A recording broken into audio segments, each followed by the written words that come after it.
Hola, hola, ¿cómo están?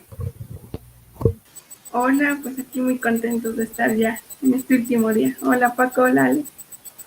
¿Qué tal, Gaby? Sí, súper emocionada por este último día de la tercera temporada del Women in Tech. La verdad es que han sido días de charlas súper interesantes y con referentes mujeres que, la verdad, mis respetos, las admiro demasiado. Pero bueno, hoy, el día de hoy estamos muy, muy emocionadas y por las invitadas que tenemos. Cuéntenos, chicos, ¿cómo están, Paco, Gaby? ¿Qué tal va su domingo? Pues muy bien, ¿qué tal Paco? Por ahí, ¿qué nos cuentas de este domingo? Bien, todo bien. La verdad es que estoy muy contento y muy emocionado de poder estar aquí con ustedes, con las personitas que nos van a estar compartiendo estas charlas y talleres, y muy emocionado con la iniciativa que ustedes tienen para hacer llegar este conocimiento a través de mujeres que han logrado hacer y que están haciendo muchas cosas y que eso también ayude a otras mujeres a que se motiven, no solamente en esta área, a que empiecen a hacer sus proyectos, sus actividades, sus trabajos y con ello pues puedan impactar, que se haga como esta cadenita y puedan seguir impactando a más mujeres. Sí, seguro es justamente el objetivo de Women in Tech, empoderar a las mujeres por medio de charlas técnicas, charlas motivacionales y, bueno, ¿qué les parece que sin más presentamos a nuestra invitada? Sí, sí, sí, de aquí la estamos esperando.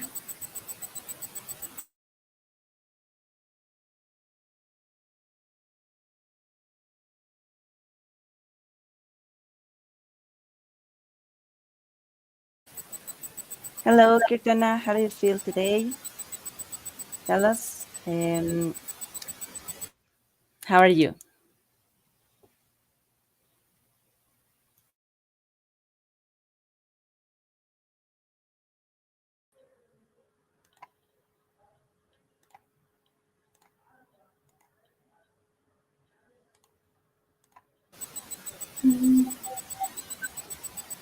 Hello, Kirtana, Yeah, how are you? I'm good. How about you? We are good. We want to ask you, how do you feel for this workshop today? I'm super excited about it. So thank you guys for inviting me for speaking for making me speak in this program. Thank you. Dice que muchas gracias por invitarla a este programa, que está muy emocionada por poder dar este taller y que gracias. Okay, thank you, Kirtana. Um, Welcome again, and if you're ready, you can tell us, and we can start. Okay. Is my screen visible? Now, yes. Okay. So good morning everyone. Good morning, afternoon, evening, I don't know, in whichever zone you are. So good to meet you all.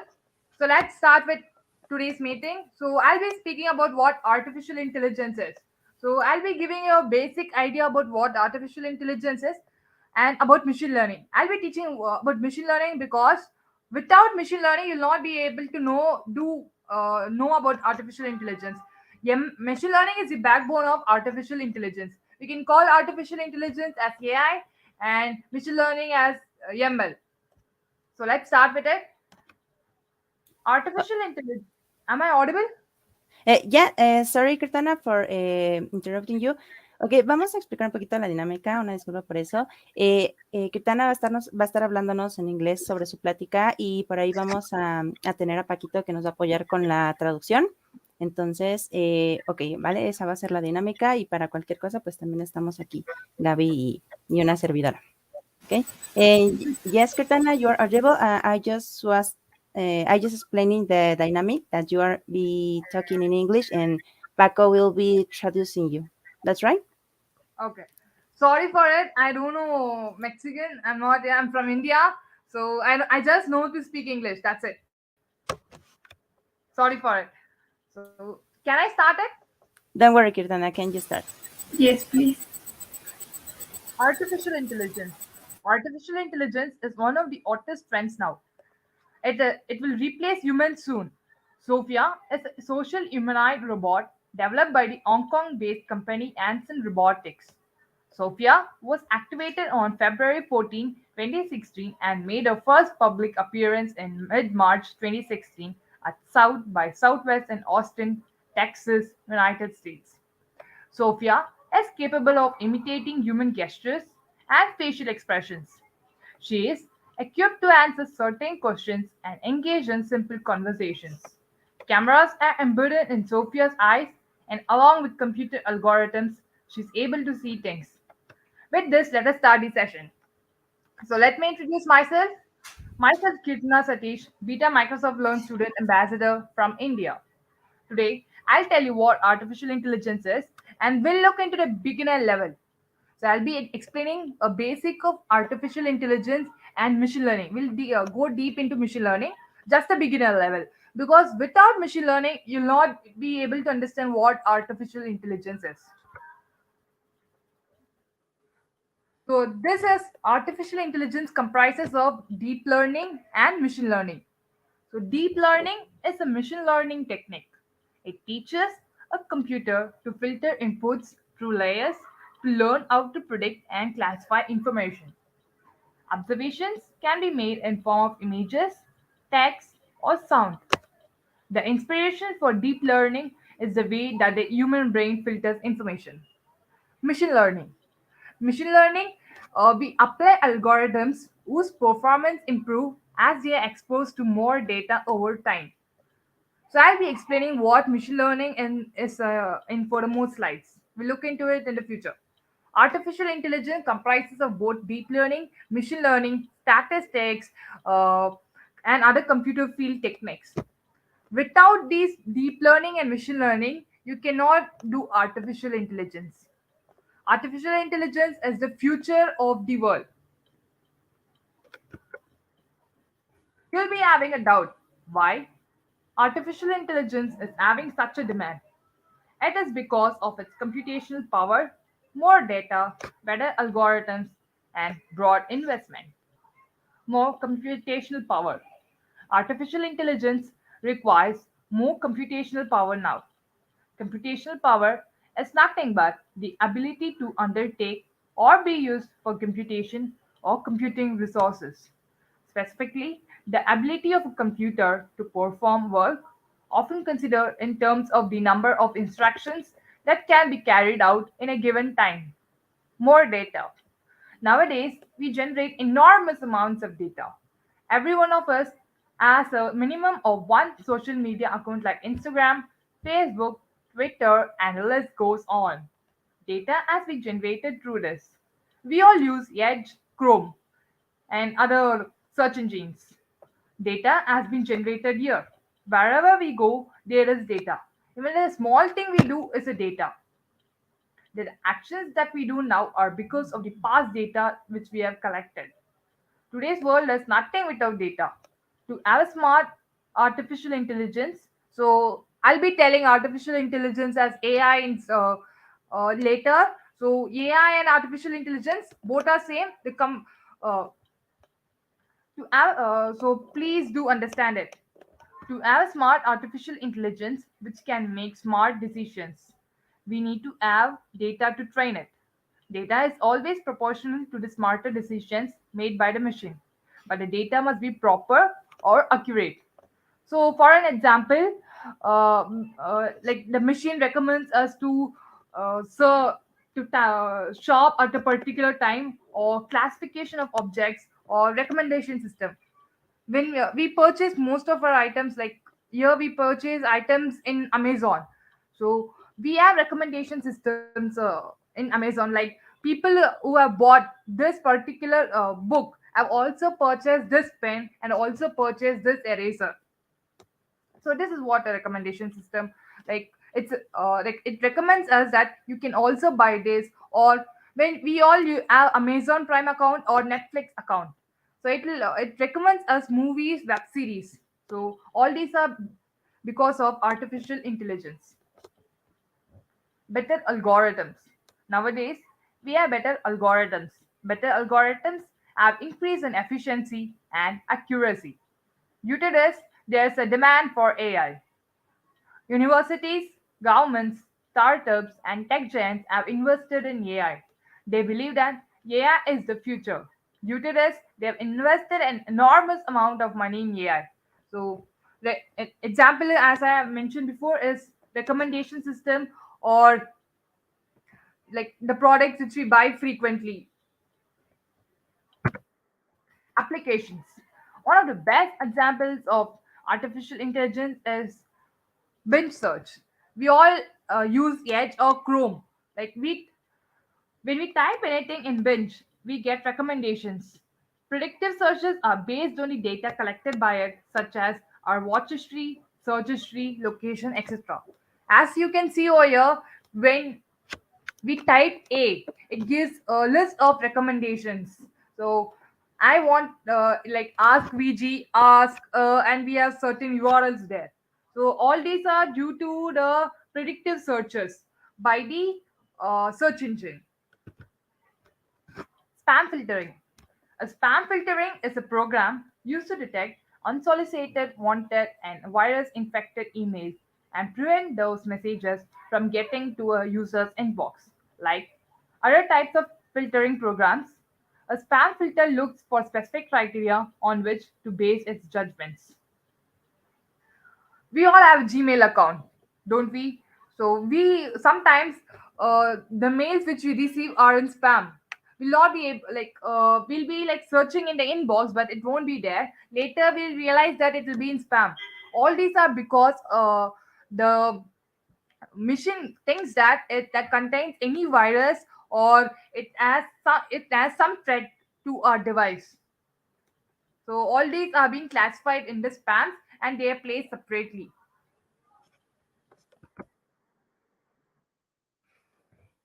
So now let us look into what machine learning is, its applications and its types. What is learning? Learning is any process by which a system improves performance from experience. This was said by Herbert Simon. What is machine learning? A technical definition by Tom Mitchell in 1998 states that machine learning is a study of algorithms that improve their performance P at some task T with experience E. Example, a robot driving learning problem. So task T is driving on highway using vision sensors. Performance P is average distance traveled before an error. And training experience is a sequence of images and steering commands recorded while observing a human driver. A proper definition of machine learning is an application of artificial intelligence that involves algorithms and data that automatically analyze and make decisions by itself without human intervention. It describes how computer performs tasks on their own by previous experiences. Therefore, we can say machine learning is generated based on the experience.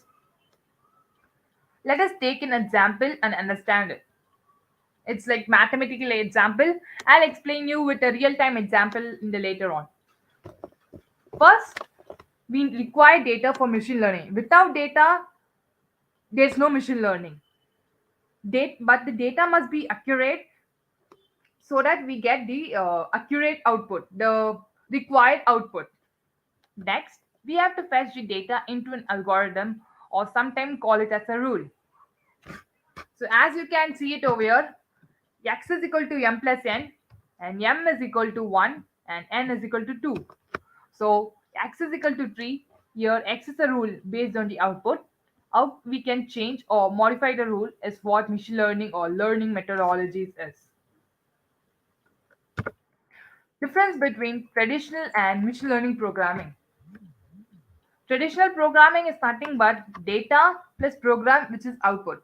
So normally in traditional programming we have a data, like we have data like data sets. Data sets is nothing but the data which we have. That is what we call it as data. And the program which we provide to the computer is nothing program which we provide to the computer. Output is what we require. That is what is the traditional programming is, which we do it regularly. It's regular basis. and we also do it even now. But what makes machine learning different? So in machine learning, we provide the data and we provide the output. And so it changes the program accordingly.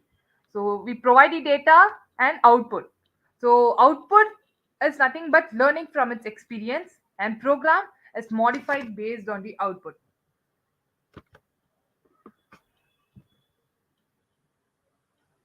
How machine learning works. Examples for machine learning is brain.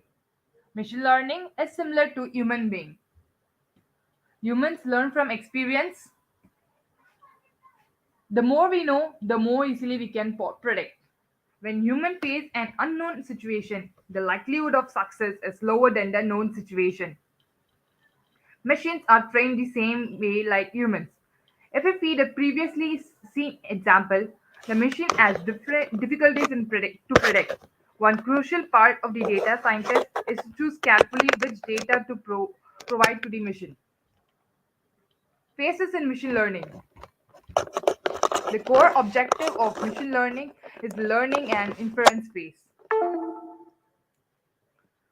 One main thing that all should know is list of attributes. Attributes is a changeable property. Attribute is defined as a quality or characteristic of a person, place, and thing. Here, list of attributes used to solve a problem which is termed as feature sector or subset of data.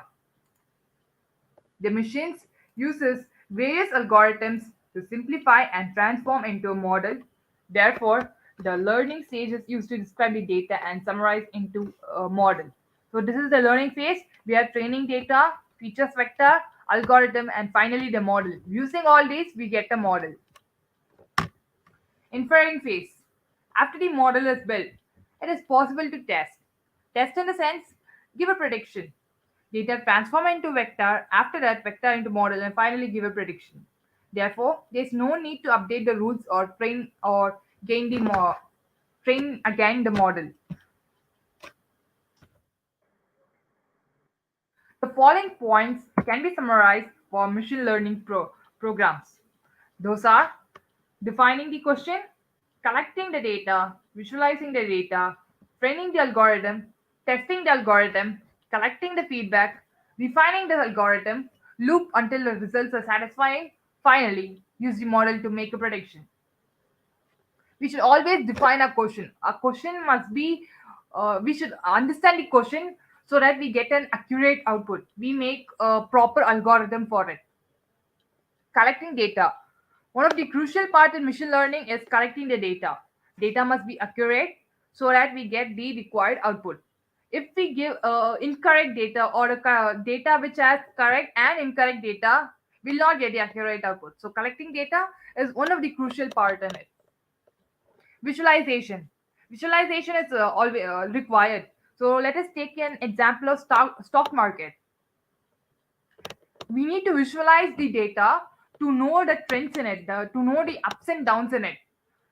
With this, with the visualization, we can predict the stock market in the future.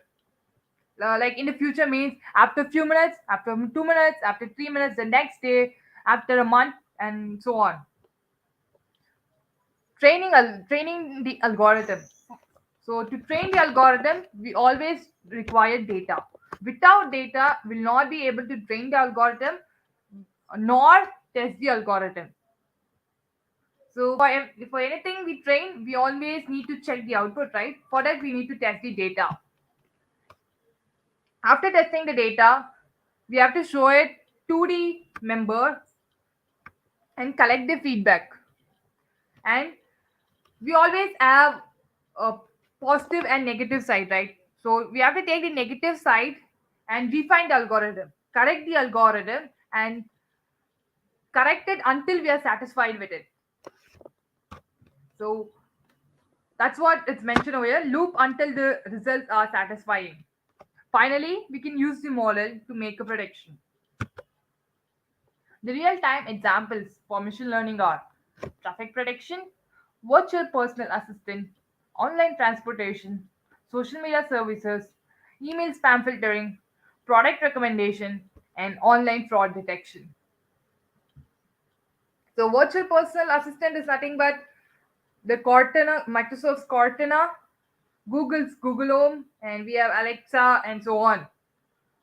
And email spam filtering, as I have already mentioned before, the the thread emails are separate in a separate box, and they are placed in the spams, right? Product recommendation. This is being used by Amazon.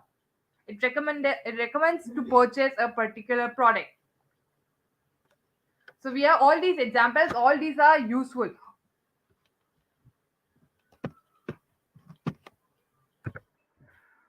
Best programming languages for machine learning.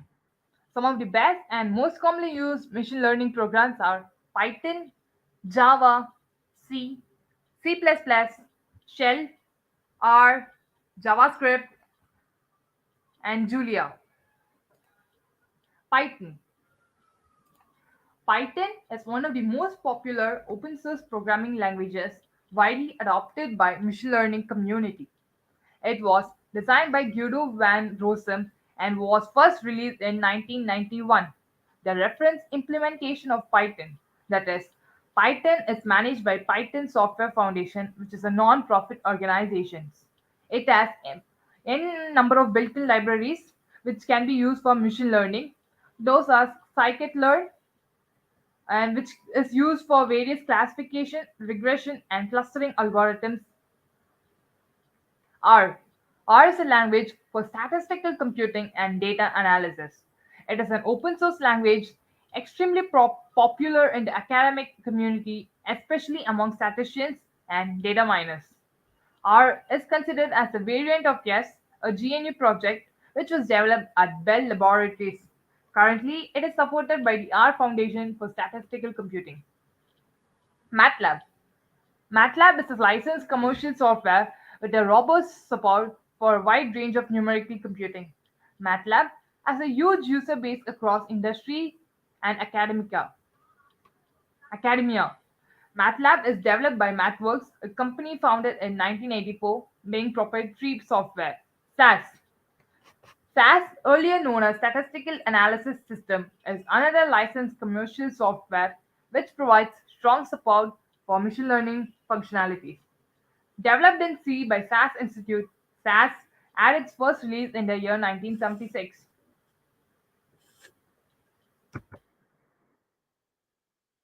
Advantages of machine learning. So we have pros and cons for each and everything. So the pros are it is fast, accurate, and efficient. Automation and two, automation of most applications. Wherever we go, it's we have machines over there. So machines do all our works. Wide range of real life applications. So spam filtering, product recommendation, online fraud detections. So we have various applications. Wherever we go, there is machine learning. Even in the websites which we use, the regular websites, the Google search. Enhance cyber 4. Enhance cybersecurity and spam detection. 5. No human intervention is needed. 6. Handling multi-dimensional data. We also do have cons in this. So the cons are it's very difficult to identify and rectify the errors. Data acquisition. 2. Data acquisition. 3. Interpretation of results requires more time and space. Types of machine learning. We have three types. 1. Supervised machine learning. 2. Unsupervised machine learning. 3.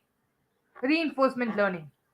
So in supervised machine learning, we again have two types, which is classification and regression. In unsupervised machine learning, we have clustering and association. Supervised learning. So before looking into what supervised learning is, let us look into what the basic machine learning process is. So there are three types. We have data input, abstraction, and generalization. Data input. Past data or information is utilized as a basis for future decision making. Abstraction. The input data is represented in a broader way through the underlying algorithm. Generalization. The abstractive representation is generalized to form a framework for making decisions. Supervised machine learning. So, supervised learning is task driven, unsupervised is data driven, and reinforcement is learning from mistakes. Supervised learning. An algorithm uses training data and feedback from humans to learn the relationship of given inputs to a given time. You can use supervised learning when the output data is known. The algorithm will predict new data. Data plus annotations is nothing but supervised learning. So we know the data and we know the output, and the program changes accordingly. This is what a supervised learning is. Supervised learning discover patterns in the data with known target or label. Some examples of supervised learning are predicting the results of a game, predicting whether a tumor is malignant or benign, predicting the price of domains like real estate, stocks, etc., classifying text as classifying a set of emails as spam or non-spam. So in this example of supervised learning, input data, we know what the input data is. So we call this as labeled data sets. So labeled data set is nothing but we know what the input is. We know where the name of it or what kind it is. So these are apples, and we train the algorithm to know that when this image comes, it is an apple, and it predicts that it's an apple. So this is what supervised learning is. There are there are two categories of supervised learning: classification task and regression task. Classification. Imagine you want to predict the gender of a customer for a commercial. You will start gathering data on the height, weight, job, salary, purchasing basket, etc. from your customer database. You know the gender of each of your customer. It can only be male or female. The objective of the classifier will be to assign a probability of being a male or female based on information which we have collected. When the model learned how to recognize male or female, you can use new data to make a prediction. For instance, you just got new information from an unknown customer and you want to know if it is a male or female. If the classifier predicts it is 70% male, it means the algorithm is sure that 70% the customer is male and 30% is a female.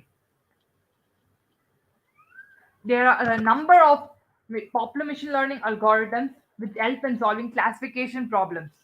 To name a few, we have naive-Bayes, decision tree, and k-nearest neighbor algorithms.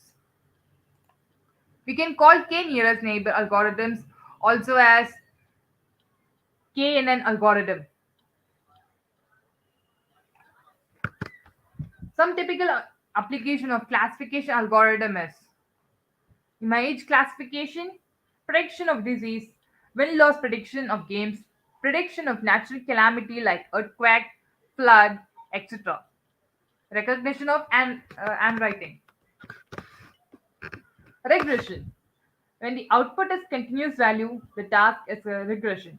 For instance, a financial analyst may need to forecast the value of a stock based on a range of features like equity, previous stock performances, macroeconomics index.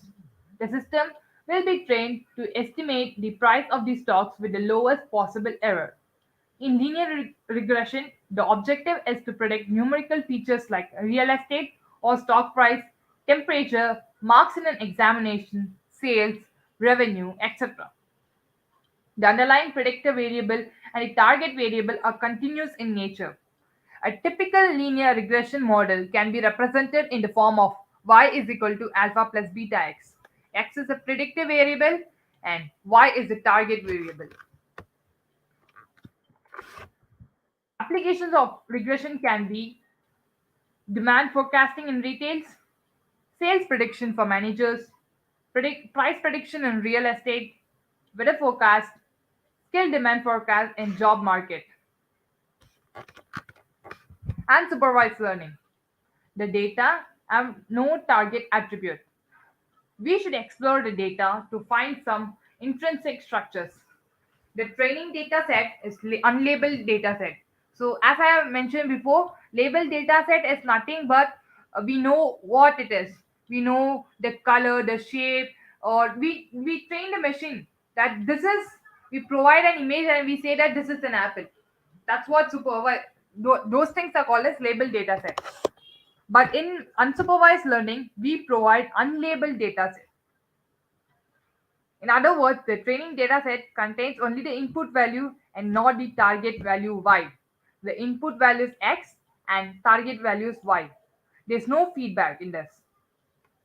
Unsupervised learning is very much the opposite of supervised learning.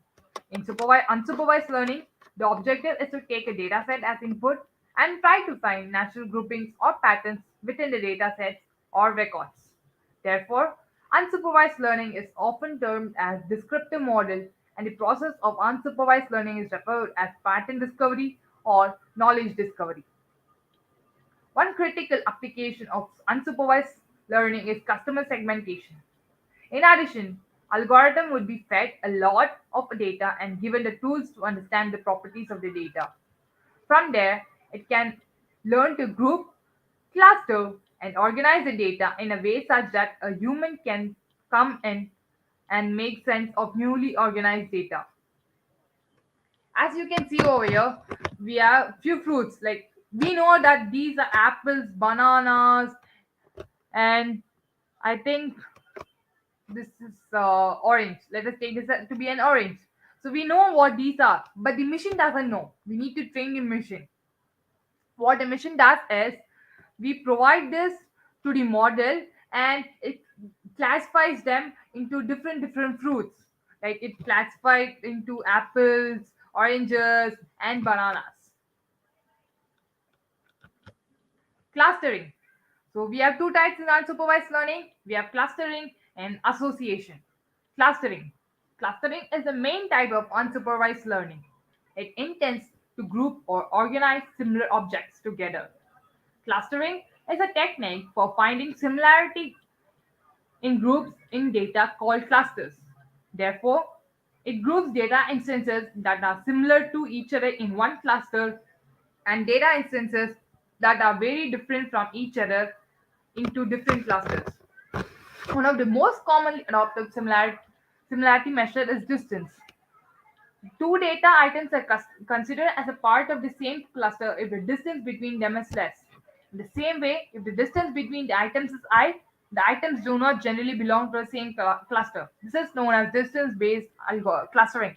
So, as I have said, clustering is based upon a distance calculation. So, when the distance between two items is less, then it belongs to the same group. If it is distance between two items is more, then it does not belong to the same group. That's what clustering does. Association analysis. Let's try to understand the approach of association analysis in context of one of the most common example as market basket analysis. We can call association analysis also as market basket analysis. From past transaction data in a grocery store, it may be observed that most of the customers who have bought item A have also bought item B and item C, or at least one of them. This means that there's a strong association of the event purchase of item A with the event purchase of item B or purchase of item C. Identifying these sorts of association is the goal of association analysis. So this is an image which is similar to the Amazon associated and association analysis. So the person who have purchased item A have also bought item B and also bought item C. So this is what is as association analysis or market basket analysis. The third type of machine learning is reinforcement learning. Reinforcement learning is fairly different when compared to supervised and unsupervised learning. I prefer to look at reinforcement learning as learning from mistakes. Reinforcement learning is very behavior driven. For any reinforcement learning problem, we need an agent and an environment as well as a way to connect the two through a feedback loop. To connect the agent to the environment, we give it a set of actions that it can take that affect the environment. To connect the environment to the agent, we have it continually issue two signals to the agent: an updated state and a reward. So one of the example for reinforcement learning is the Mario game. We all played Mario game at least once in our lifetime, in our childhood. So in the game of Mario, our agent is a learning algorithm and our environment is the game, most likely a specific level. Agent has a set of actions. So the actions can be jumping, going right, going left, or bending. Thereby, updated state will be each game frame as time passes and a reward signal will change accordingly. So the rewards are the coins that we have gained, like hitting the enemy or breaking the blocks or gaining any like growing big or we have different features like growing big or like that fire kind and all those are the rewards. One contemporary example of reinforcement learning is self-driving cars. We all know Tesla cars, the autonomous cars, autonomous cars. The critical information which it needs to take care of speed and speed limit in different road segments, traffic conditions, road conditions, weather condition, etc. The tasks that have to be taken care are start, stop, accelerate, decelerate, turn to left, turn to right. Reinforcement learning is an effective tool for personalized online marketing. It considers the demographic details and browsing history of the user real time to show most relevant advertisements.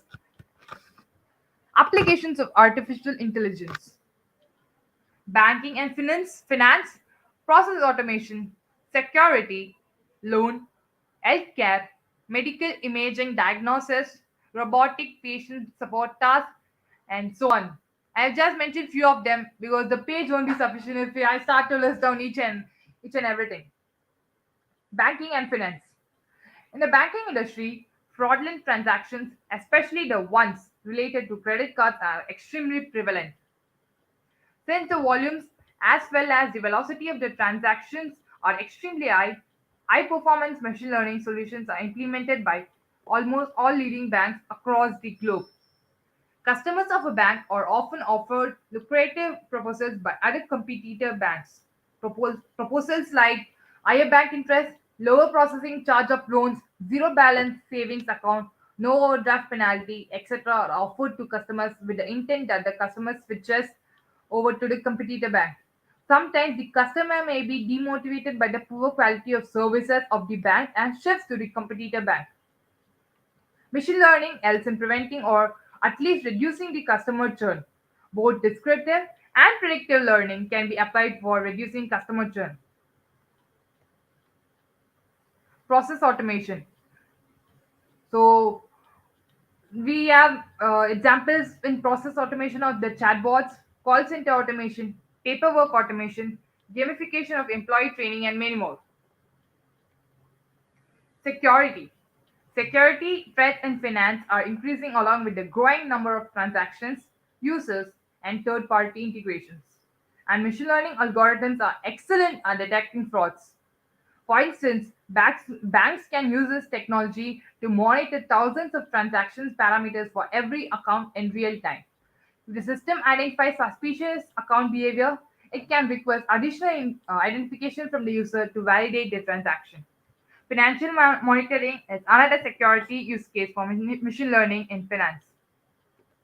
Machine learning algorithms can significantly enhance network security too. Underwriting and credit scoring. Machine learning algorithms fit perfectly with the underwriting tasks that are so common in finance and insurance. A well trained system can then perform the same underwriting and credit scoring tasks in a real life environment. So, for taking a loan, we can the banks can use this machine learning to algorithm to predict whether they can give a loan to this particular person or not by checking their credit scoring. This can be done using machine learning. Healthcare.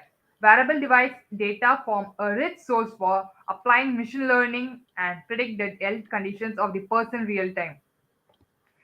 In case there is some health issue which is predicted by the learning model, immediately the person is alerted to take preventive actions. Medical imaging diagnosis. Machine learning has demonstrated its value in helping clinical professionals improve their productivity and precision. Common use cases for machine learning in medical imaging include identifying cardiovascular abnormalities, detecting musculoskeletal injuries, and screening for cancers. Robotic surgery. Machine learning can use real time data information from previous successful surgeries and past medical records to improve the accuracy of surgical robotic tools. The benefits include reduced human error, aid during more complex procedures, and less invasive surgeries. Robotic patient support tasks.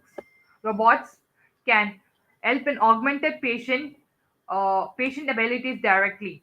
Examples include helping paralyzed patients regain walking ability and performing tasks such as taking blood pressure and providing medication reminders to patients. Robots can even provide companionship to sick and older patients.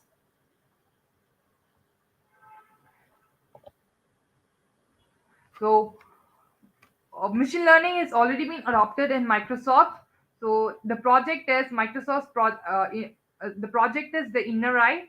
It employs machine learning to differentiate between tumors and LT anatomy using 3D radiological images that assist medical experts in radiotherapy. So it's already been adopted by a few number of by any number of companies. So I have mentioned Microsoft over here.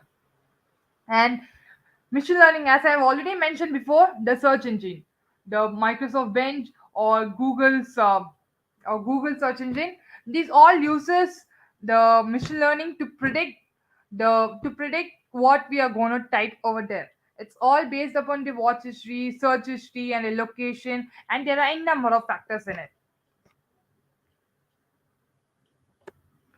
Record keeping. Machine learning in health informatics can streamline record keeping. They can store any number of data and provide to us later on. In health informatics, it can help in streamline record keeping, including electronic health records. Using AI to improve health records management can improve patient care, reduce healthcare and administrative costs, and optimize operations. So, thank you guys for listening to me, for the patient listening. I hope that you have understood it, and now you can ask your doubts.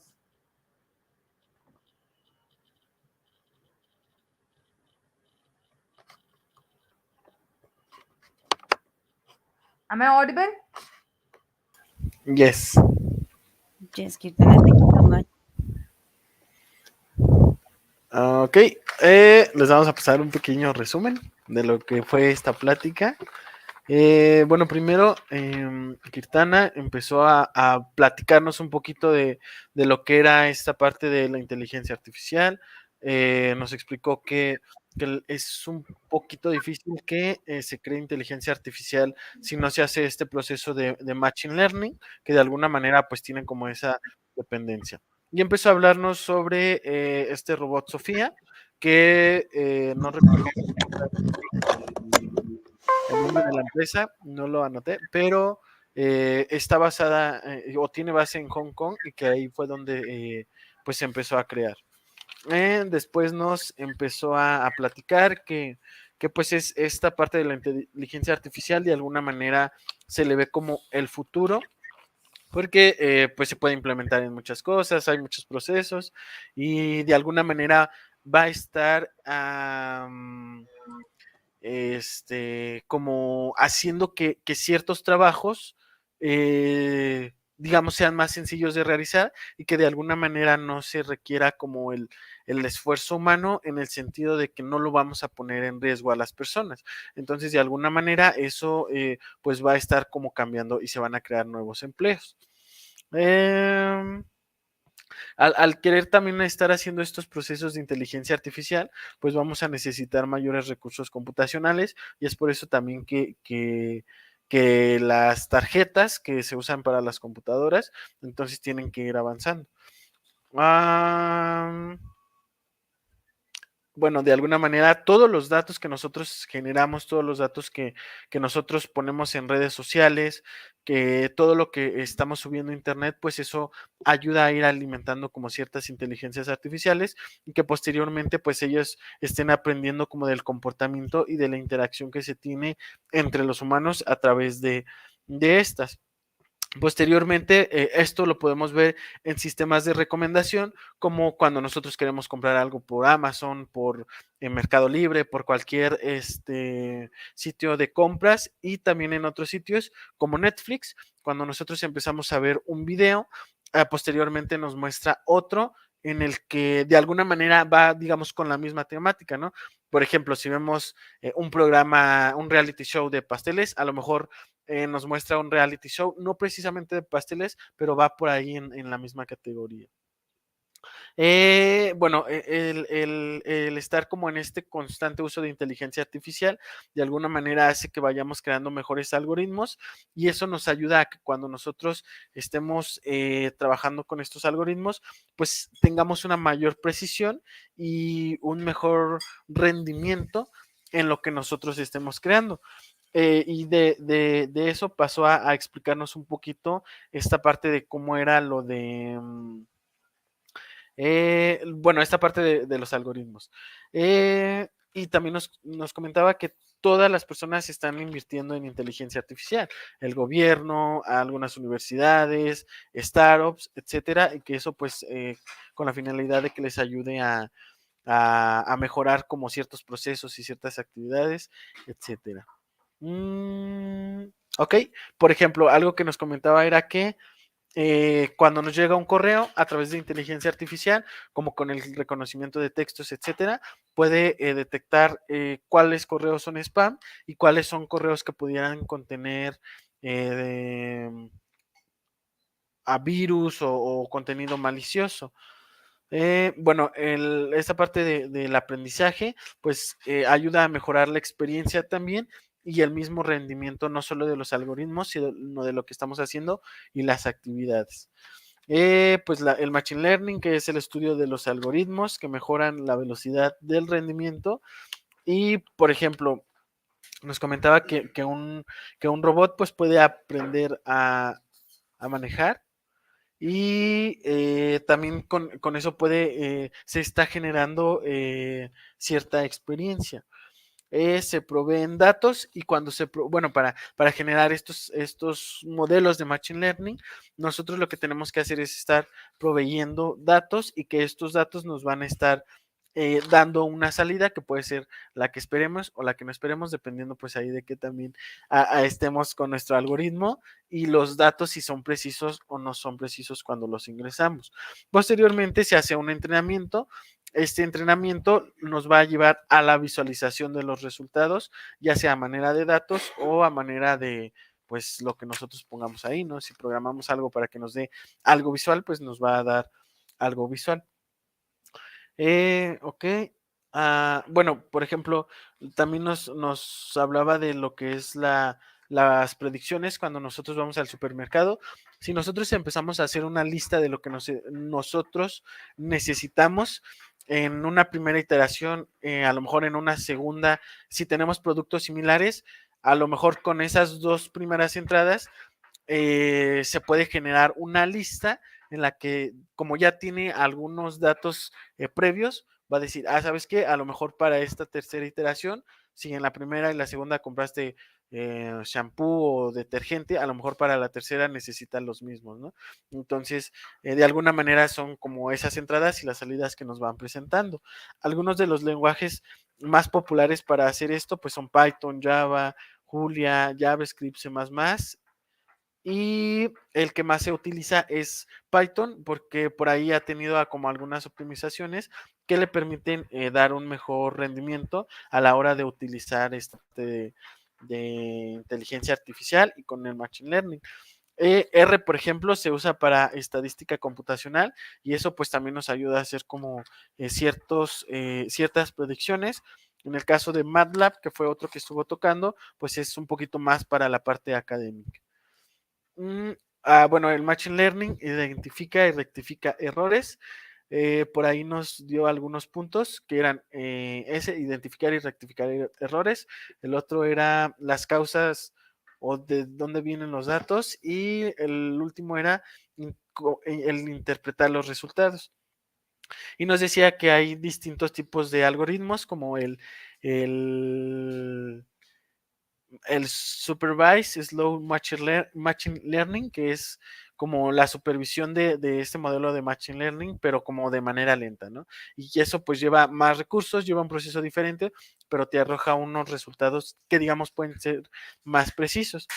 Y sobre estos otros tipos, pues hay de clasificación y de regresión, de abstracción y de generalización, que finalmente pues ayuda a la toma de decisiones.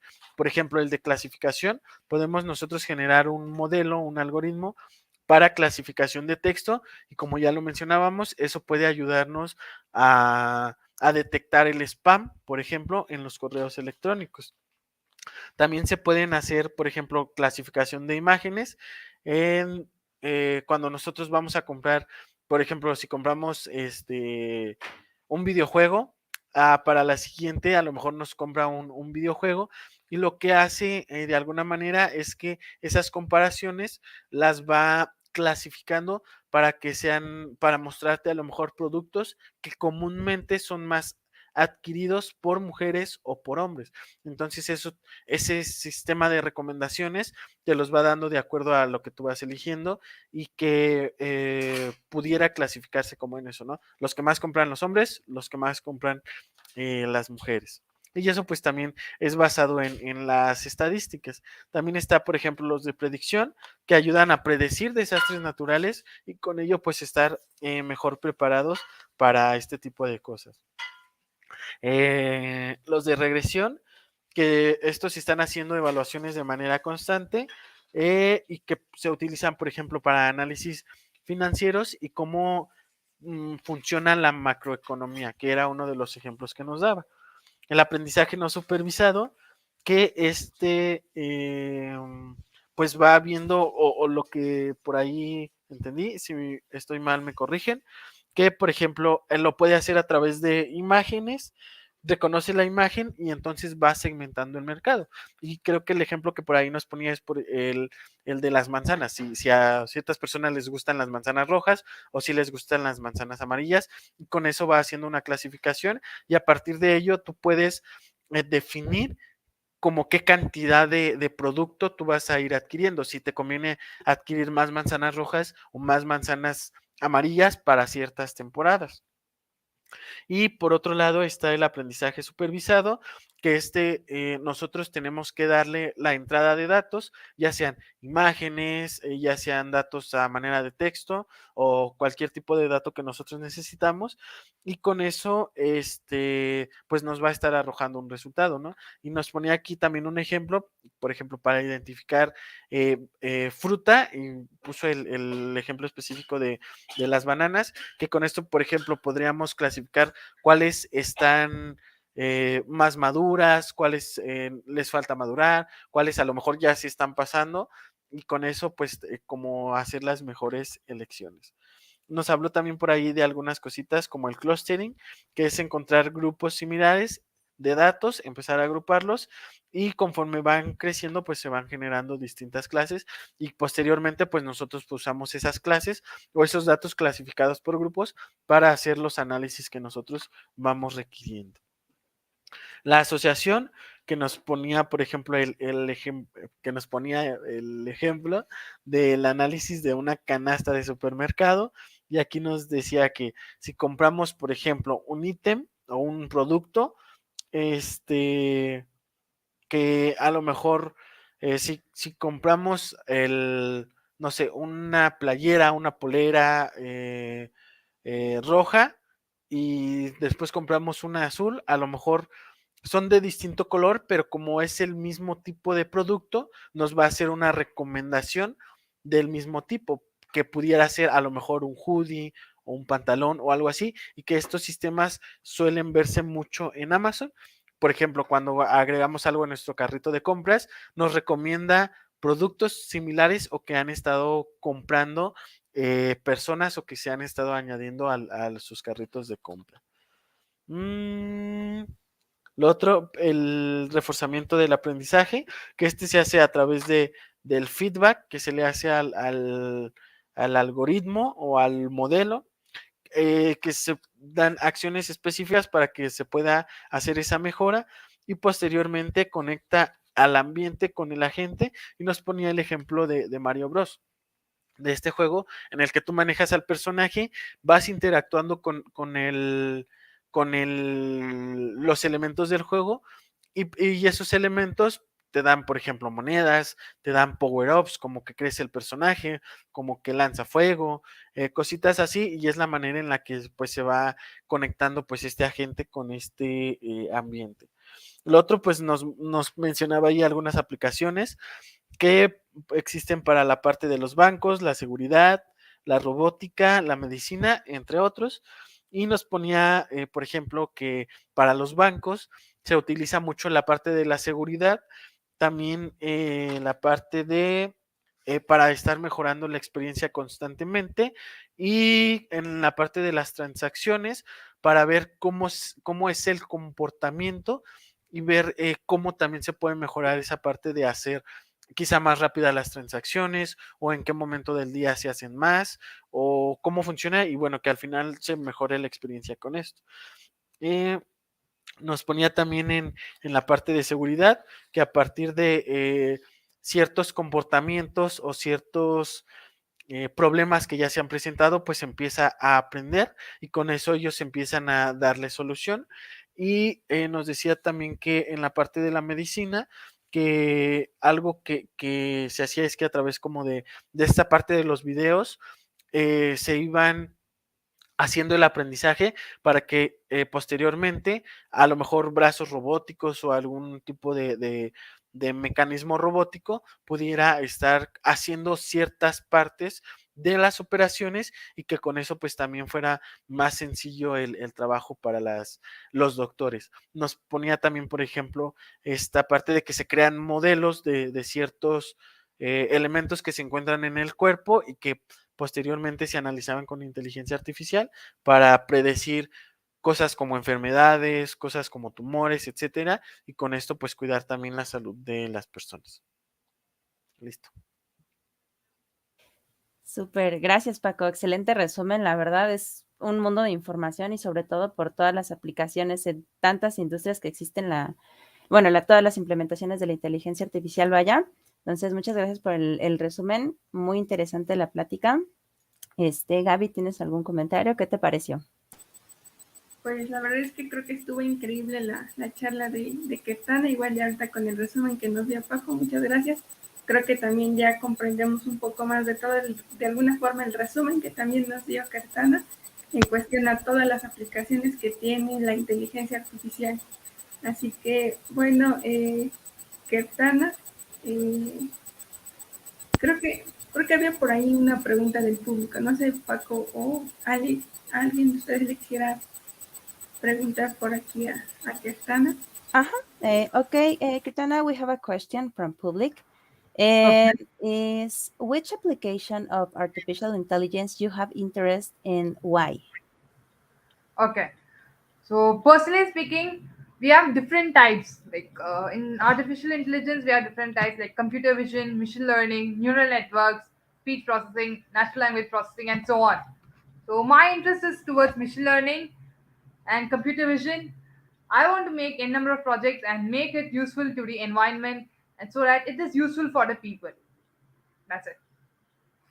Thank you. Ok, nos dijo por aquí, perdón que tome la palabra, pero es que si no se me olvida, que tiene, que le gustan diferentes tipos de aplicaciones como visión computacional, machine learning, redes neuronales y que por ahí, bueno, que si me equivoco, pues por ahí me dicen, que creo que lo que dijo fue que le interesan en específico más la parte de las redes neuronales. Sí, justo. Muchas gracias, Paco. No te preocupes. Bueno, creo que no tenemos más preguntas en el chat, chicos. Entonces, thank you very much, Kirtana, for your talk. It is incredible the number of applications that implementing artificial intelligence in, well, I believe that many industries benefit from these applications, and we can optimize different businesses with that. And thanks again for your talk. Thank you for inviting me. I'm very happy to be connected with you guys. Thank you, Kartana. You give us a great presentation. Thanks. Paco, antes que Kartana se nos vaya. No, and say thanks for this talk and for your time to come with us to give this presentation. I have to thank you people because it's my first meeting with you all and I'm very happy with it. Thank you. Thank you. Nos dijo que estaba muy feliz de que la hayan invitado a acá a poder dar una charla, que es su primer charla de este lado en la iniciativa, pero que está muy feliz por haber podido dar la misma. Muchas gracias, Paco. Gracias. Well, thank you, Kartana. Goodbye. See you soon. Thanks. Bye.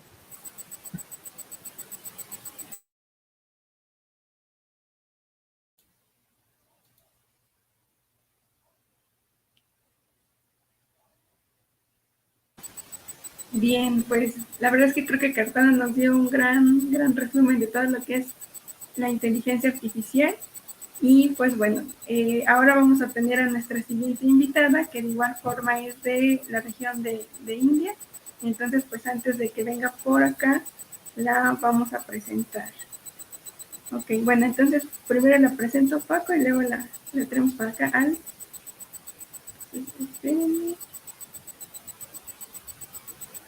Ok, entonces nuestra siguiente invitada es Apurva. Ella es de la región de la India.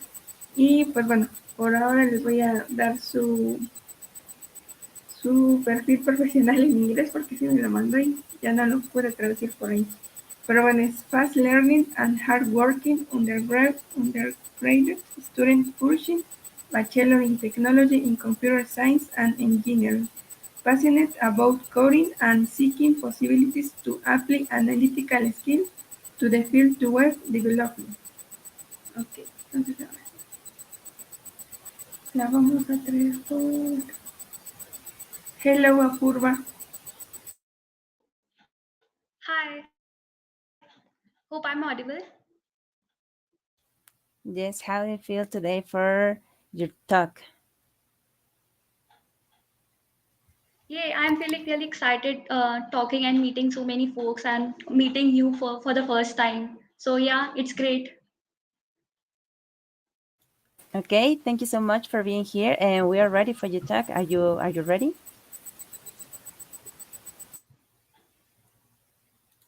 Yes, sure. Okay.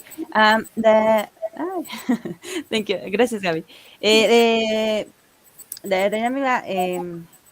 Okay, you will talk in English, and then one of us will be giving chicos, bueno, un resumen en resumen in Spanish, ¿ok? O sea, vamos a hacer la misma dinámica, vamos a dejar que Apurva de su charla en inglés y posteriormente vamos a hacer un resumen en español, ¿vale? Sure. De acuerdo. Okay. If you're ready, you can start. Shall I start? Yes. Okay. So I hope I'm audible clearly. So welcome to the session where I'll be guiding the beginners to the web development with JavaScript. So this session is going to be a complete beginner friendly session and for absolute beginners, and we'll be starting from the very scratch. from very basic, and we'll continuing to building a small mini project, which too will be simple, but we'll be building a small project at the end of the session.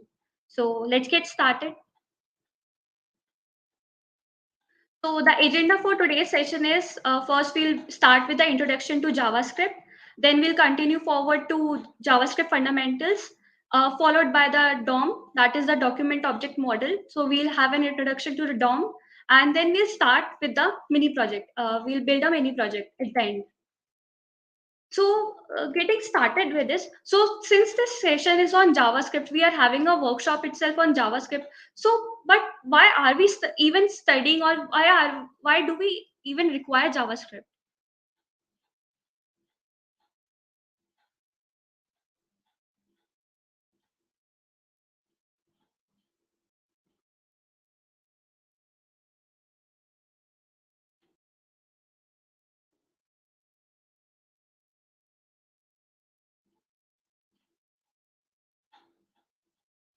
Is my screen visible?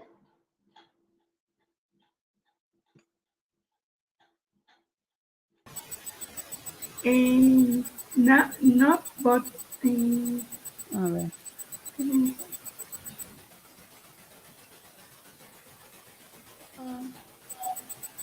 Should I share it again?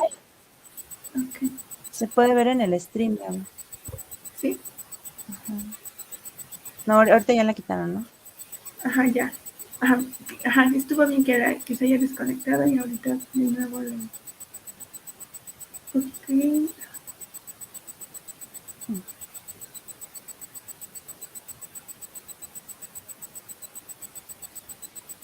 Okay, can you share your screen? Okay. Yes, Apurva. Is it visible now? Yeah. Okay. Yes. All right. Sorry, Purva, you can continue. Okay. Okay. Yeah, sure. Okay, so we were talking about, since we are holding a session on JavaScript itself, so why are we even having a session? Why are we even having a talk on JavaScript? So, like, is it relevant enough for having a talk on JavaScript? So basically, in a web page, we do have an HTML, CSS. So what HTML does is, so HTML defines the contents that goes on the web page, like whatever, like your heading is going, you want to have a link, you want to have a title, a paragraph, etc. So basically what HTML is doing, it is defining whatever is going on the web page. And CSS is used for styling the layout of the web page, how your web page should be visible, how your web page should be structured. So whatever styling or etc happens, so it happens to CSS. But what about interactivity? For example, suppose you have a button, so you want that by clicking on this button you get redirected, or you want to perform some action on clicking that button. So how would you do that? So here comes the role of the JavaScript. So JavaScript is the programming language of the web. So it helps. So here JavaScript is helping for the interactivity part, which neither HTML nor CSS is is providing it. So now the point comes is that JavaScript is one of the most popular languages. So I guess you can see here the graph is a bit small, but here's on the first line. This line is for JavaScript. So this graph is based on the GitHub contribution, the 2021 State of October's report, which shows that JavaScript had constantly been the most used language throughout, especially in open source contribution and on GitHub. So what is making JavaScript this popular language? So here are the few reasons listed below. So JavaScript can run anywhere. So what does it mean by JavaScript running anywhere? So one can run JavaScript on multiple devices. You don't have to explicitly install JavaScript in your systems. For example, if you have studied Python or you have studied Java, so we do have to install these softwares in our system to be able to use these languages. But for JavaScript, we do not need any installation for it. JavaScript can run on mobiles, laptops, tablets, etc. And it can also run for both server and client side, thus making it a universal language. So this is what making JavaScript popular. And another reason is it offers a wide range of frameworks and libraries. So JavaScript has lots of frameworks, libraries, for example, React, Vue, Angular, etc. There are so many of them to help you with the front end as well as the back end. And the last point, and also it allows the web to have interactivity, the point which we have discussed earlier, that we have HTML, CSS for styling and for the components, but we do not have anything which through which we can the user can interact to the web pages. So this is where the JavaScript came into the picture. No, see, these are not only limited here. These are not only the limited reasons so why JavaScript is this popular language. There are multiple reasons, but the some of the most popular reasons are one of these, a few of these. Okay, so moving further is, so how do you link your JavaScript to an HTML page? So there are two ways. That is, either you have you we for both the ways we use the script tag. So you have two options. So either we write in the same HTML page, that is, we have the script tag and we write the JS code, the JavaScript code within the script tag, or we have another option that we link an external file, an external JavaScript file using the SRC, using this source which have the destination to the next file of JavaScript. Okay, so now let's get started with the introduction to JavaScript. So in introduction, we will be exploring JavaScript variables, data types, etc.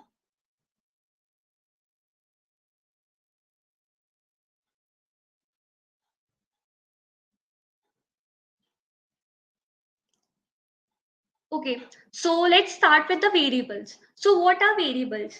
So variables are basically used to store data. So for people who are new to programming, so variables are basically, you can understand it sort of a container where you can store data. Data can be in the form of number, the data can be in form of strings, etc. Or it can be Boolean. Boolean refers to true and false. We'll see all these data types a few minutes later.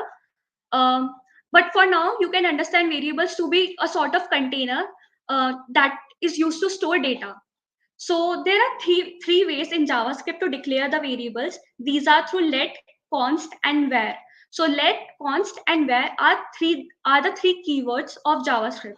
So starting with the const, so it is using const is often referred as the best practice. We often use const while declaring the variables, even more than the let and var. And also to add on to it, let and const were introduced recently in the ES6 syntax, and var was much before. So let and const are kind of a new. Okay, so starting with the const, so the const have variable, so the variable declared with const cannot be reassigned or redeclared. So we'll see what does it mean by reassigned or redeclared in a few minutes. But for the time being, let's see the syntax of all of these keywords. For example, here I have a screenshot of how can we declare a variable using const. So we have the const keyword, and in front of it we have a name. So the date of birth, which is a constant value, and we have a string. For example, the date of birth here is written as 28/2 and 2002. Similarly, let. So the again, it is mentioned here that the variables declared cannot be redeclared. So again, we'll see in a few minutes what does it mean by redeclared or reassigned. Um, by the time we have again the syntax similar to that of a const. For example, we have a let keyword followed by the variable name. For example, here I have considered the variable name to be a, and we have assigned a value to it, that is 10. Similarly, var, the same follow the same syntax, the var keyword followed by the variable name and then followed by a string with the value assigned to it. Now let's understand what does it mean by reassigned or redeclared. So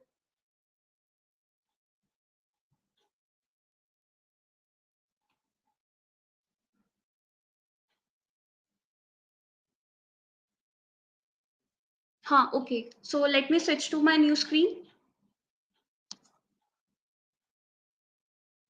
I hope it is visible.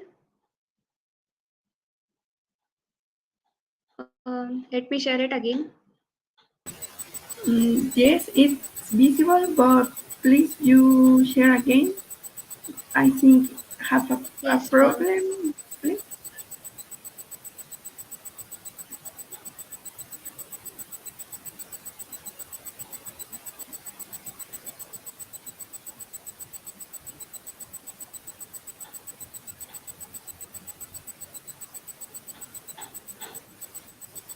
Okay, I can see. I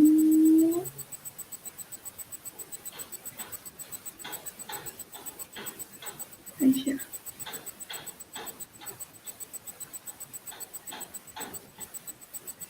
Please you put in your presentation for I can to share. Okay. Well, I see. Is it visible? Yes, yes, it's visible. Please you continue. Okay. Okay, sure. Okay, so we were talking about the reassigning the variables. So what does it mean by reassigning? For example, I write a code here with the using the let. So we have the, as we discussed the syntax, so let the keyword. Let me zoom it a bit so that it is visible clearly. We have a variable declared as a, and I assign a value 10 to it. So, and what I do is I am typing here console.log. So what does console.log mean here is that if you have been familiar with languages such as Python, Java, or C, so there, like for example, in C we used to write printf. In Java, we used to write system.out.println, basically to print output on a console screen. So similarly, in JavaScript, we use console.log to print the output on a console window. So here I have a, so what I have done here is I have declared a variable a, and I have console.log that is printed on a screen. Now what I do is I have made these curly braces. So these curly braces in JavaScript defines a block. So whatever written in a curly brace is considered to be in a separate block. So whatever I am gonna write here is considered to be in a block. Now suppose I redeclare it again. I am redeclaring. Redeclaring means, like, for example, I have declared the variable a again. So I'm again declaring the variable here again. So let a equals to, and I am assigning a different value to it. And I am again printing a to check the value of a. And at last, again, console.log a. Okay. So this is my code. So here redeclaring means I have declared the variable again a, and I am redeclaring it again with a different value. So this is called redeclaring. And okay, so let me run this. So here you can see these are the outputs. So the 10 output is for this console.log, which shows since we have assigned a value 10 here. So console.log here is a, which is the value 10, no issues. Now again, now when we move further to the code, so we see we come into the block. So in this block, we have reassigned the value of a to be 20. And so when we print the value of a, so this gives an output 20. So this is what basically we mean when we talk about let, that you can reassign a value using let keyword. And also to add a point to it, let have a block scope. So, and this example is also proving to be a block scope. For example, here whatever the value of a is written, whatever the value of the variable return using the let keyword, so it will remain, the scope of that value will remain within that block. Since for example, here is the output. So the scope of the variable value a with 20 will remain within the inside the block. As soon as we move out of this block, that is again when we print console.log a, so it again gives the value as 10. So that is the let have a block scope. Okay, so let us consider an example. Let me copy this code and clear this window. Okay, so instead of let, I am assigning a value using var and using a different variable name.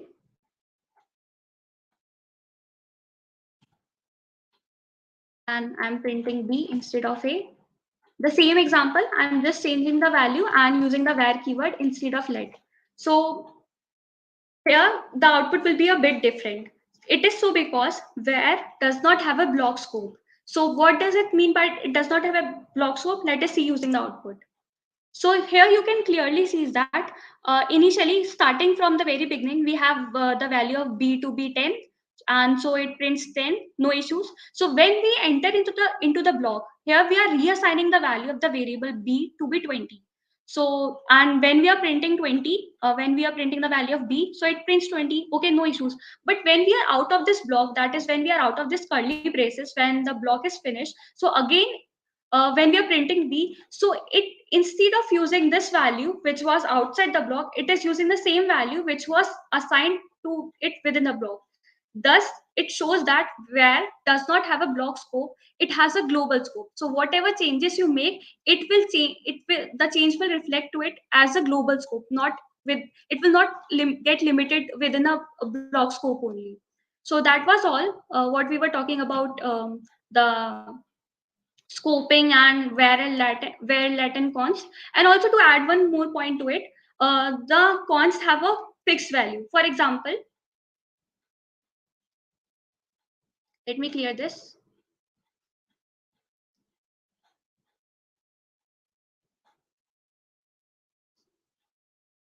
For example, what does it mean by const have a fixed value is that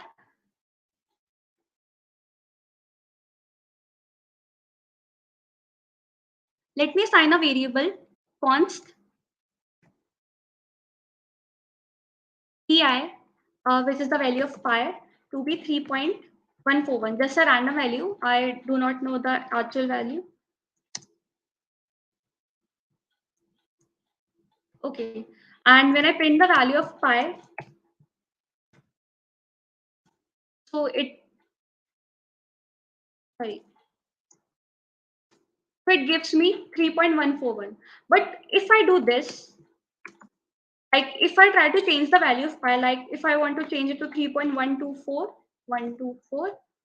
and so this gives me an error, which is the untype error, uncaught type error, assignment to constant variable. So this shows that we cannot change the value assigned to a const object. So we use const when we have a fixed value to an object.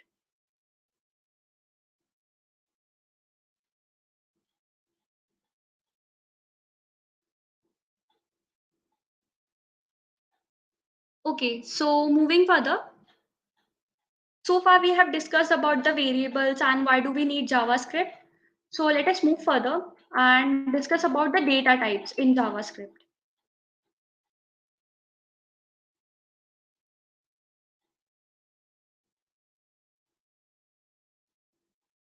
So what are data types in JavaScript? So data types are basically the various data types are what kind of data, what type of data is yours. For example, we have the various data types that JavaScript holds are numbers, strings, booleans, objects, etc. So here I have a screenshot of what the various different data types. So in the first example, we have let, string, and John. So this is an example of a string data type. Next, we have a number 1243. So this is an example of number data type. Next, we have example of Boolean data type. So Boolean, we have only two, either the value can be true or either the value can be false. So these are the two data types of Boolean.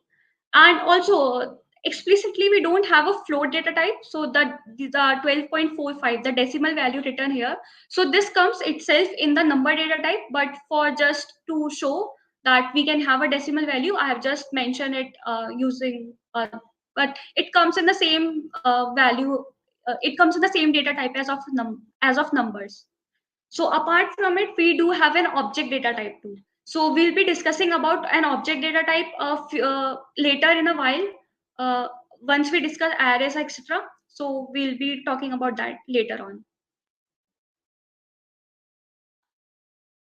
Okay, so we have completed the basics, like we have done with the basics of JavaScript, the functions, variables, data types. Now let's move further to a bit more advanced. So we are starting with the JavaScript fundamentals. So here we'll be learning about conditional statement, functions, and bit more. So let's start with the functions. So functions in Java, so functions are basically a code that are designed to form a particular task. So functions in JavaScript is defined using this.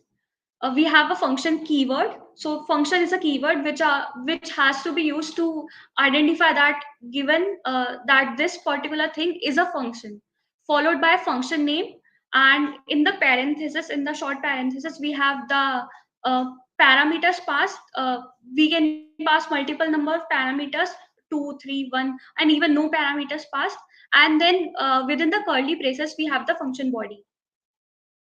So this was how we define functions in JavaScript. So next we talk about the conditional statements in JavaScript. So conditional statements are basically like these are used to perform operations based on certain conditions. So there are multiple conditional statement we can use. For example, let's move to the next slide to see what are the various ways we can use multiple conditional statement. We have if. So if what if says that if a given condition is true, we pass a condition in the parenthesis of if, and if that given condition is true, the next block will be executed. The given block of if will be executed if the condition of if becomes true. Next we have if else. So what if else says is that if this condition is true, if the condition given in the if is true, it will execute the block of the if, and else if the condition becomes false, so it will execute the block of else. And and also to add on to it, we can use if alone, but we cannot use else alone. So there should be if you are using else, but you can use if independently, no issues in that. Next, we have if else if and if else condition. So if else is something like this. So we have the similar structure of if else. The difference is that we have one more to it. We have one more condition to it, that is else if.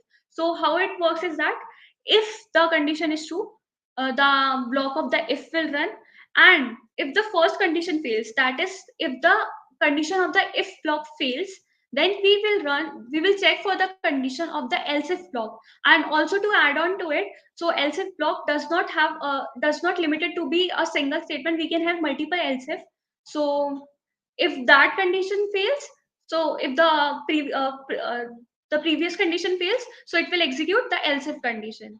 And if at last all these condition fails, like finally we will execute the else block.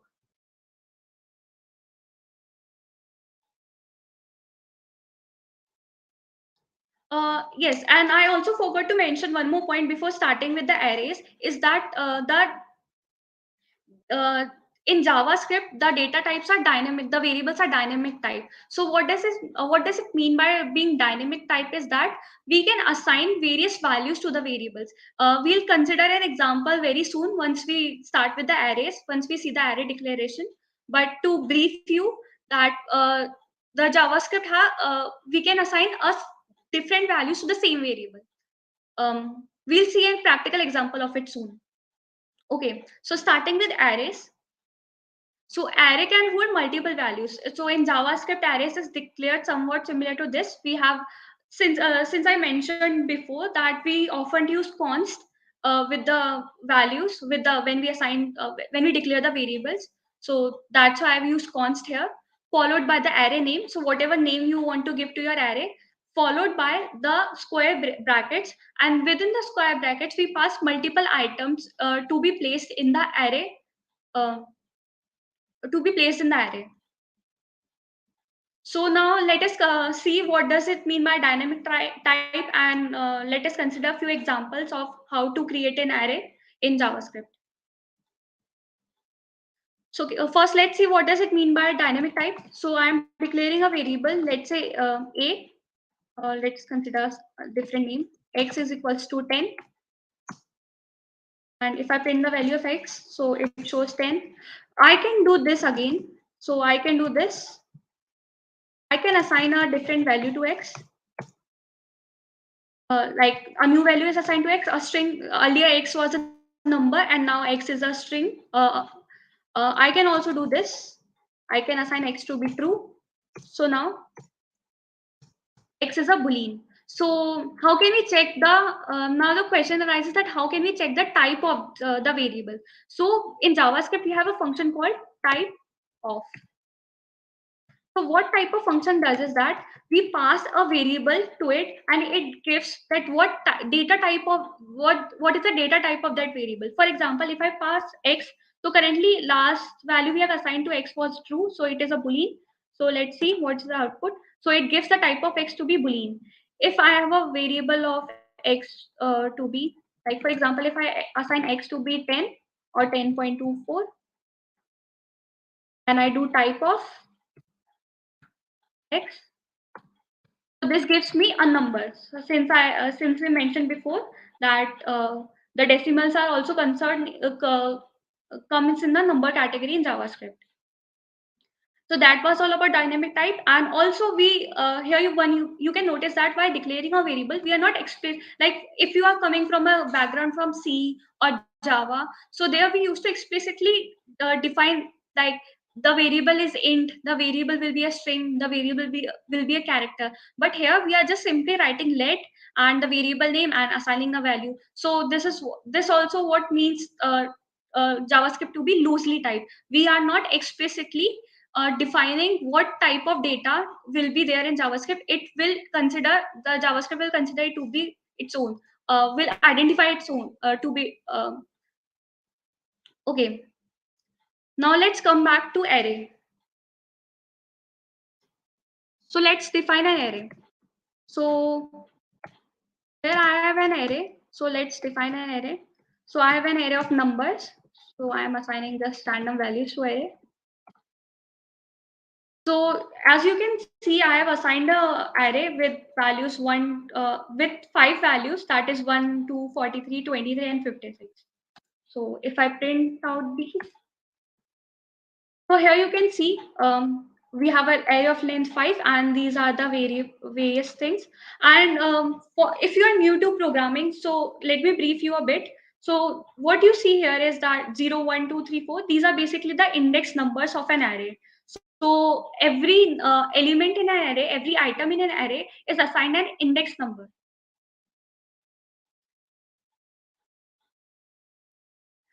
And also to add on to it, so arrays are not limited to be contain only numbers or strings. We can have array within an array. We can also have functions within an array, and also we can have objects within an array. We'll be looking to forward what are objects in a short while.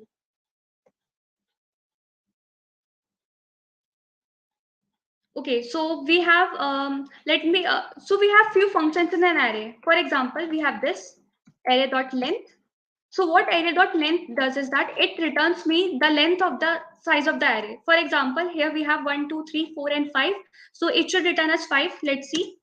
So it returns as 5. So array.length gives us the length of the array, and then followed by we have another function too, is that array.sort. So this is a function. So what array.sort basically does it will sort the array. Since you can see here is the array we have is not sorted. So let's sort the array. So see, so it has sorted our array. So earlier it was 1, 2, 43, 23, 56, and now we have a sorted array with us. So what we can do is we can assign this array to a new variable, and so we can get a final sorted array with us. Now the question arises is that if let's suppose you want to add an element to an array, so how would you do that? So to add an element in an array, we have another function to it, that is array. So what ARR I'm writing here is the name of the array. So we have another function array.push. So what it does is that it will, whatever item we pass in it as a parameter, it will put that item in an array. For example, if I pass 100, so our array was 1, 2, 43, 23, and 56. So if I do array.push, and if I print the array again, So here you go. Our array was 1, 2, 23, 43, and 56, and array.push had added 100 and one more element to an array. So that is what arrays are. There are many more things to add on, but since we are limited with time and we have a lot more to cover, so these were the few basic and overall what arrays are, etc. Now let's start with what are objects. We were talking about objects. So let's understand how are objects and what are the objects in JavaScript. So let's define an object. Again, I use the constant, and I'm assigning a name obj to object, and like for array we define in the square braces, object we define in the curly braces. So what object contains is that we have a key and a value. So objects are basically a key value pair. For example, let me write key name, or I can do is that key one, and we have a value to it. We assign a value to it, value 1.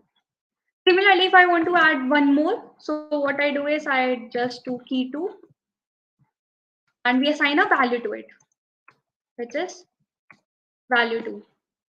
So, and yeah, this is all. This is the object for the array. Let us print this. So as you can see here, so this was the object. We have a key, that is key 1, and we have assigned a value to it, that is value 1.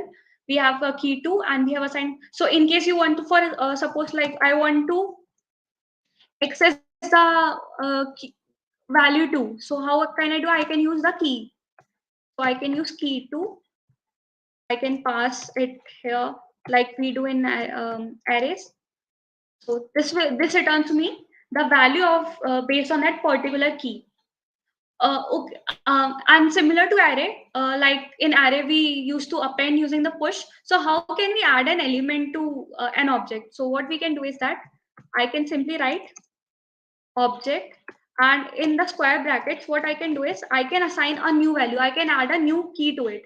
So I am assigning a key 3 to it, followed by a value. So I have assigned a new value key 3 and assigned a value 3 to it. So let's see our object, has it changed or not. And now as you can see, earlier we had only two keys and two values. Now we have one more key added to it. So that is how you add an element to an object.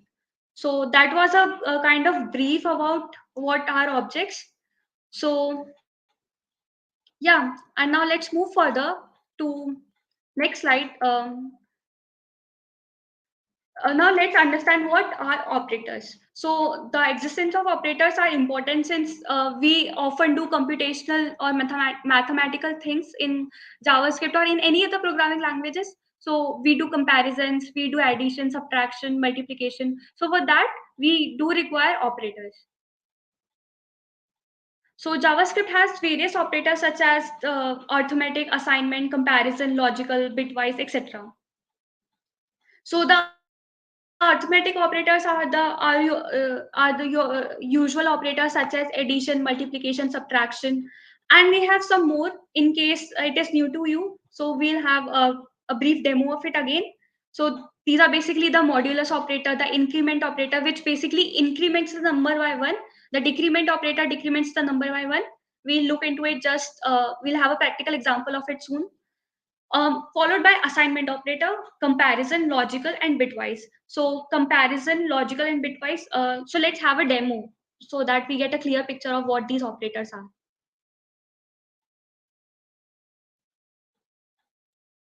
So let's start with what these operators are. So let's start with the arithmetic operators. We'll look into some new operators, not the addition, subtraction. Okay. So like suppose I have a number. Let me declare it by let, and like if in case I want to find a remainder, so I use a modulus operator. So modulus operator is somewhat what, like I want to find a remainder to n. So like for example, if I do 10 divided by 5, so what it does is if I divide 10 by 5, so what will be the remainder? So the remainder will be given by this modulus operator. This operator is called modulus operator. So when we divide 10 by 5, so it gives a remainder 0. So we should get a remainder 0. And yes, we got a remainder 0. Similarly, we have the increment and decrement operator. So let me increment the same number. So what increment operator is it? After a variable, we just assign plus plus, and it should increment the value of the variable. Sorry, let me do it again. Taking a new variable. So we have a.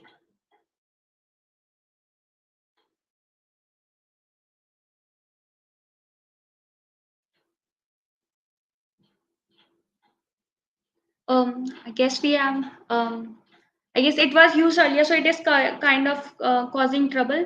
But yeah, it's okay.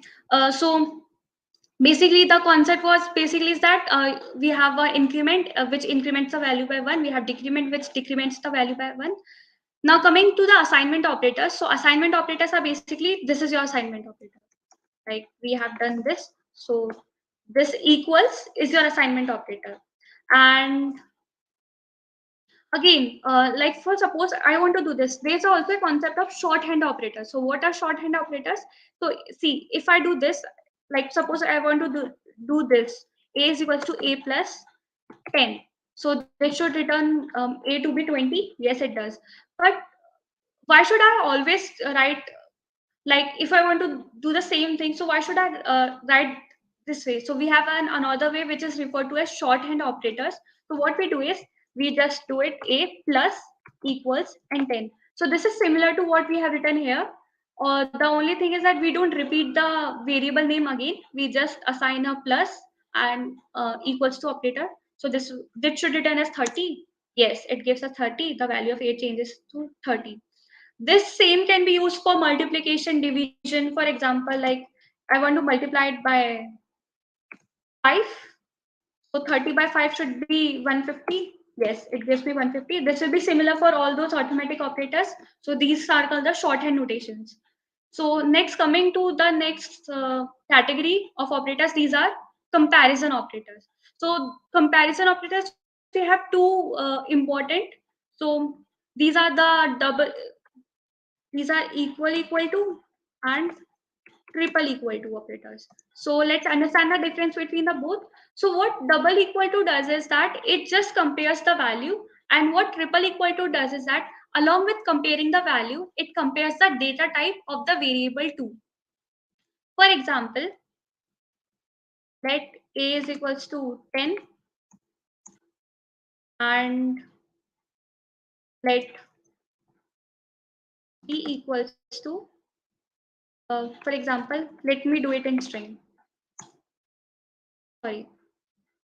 It was declared earlier. So let me take a different variable. Let num1 equals to 10.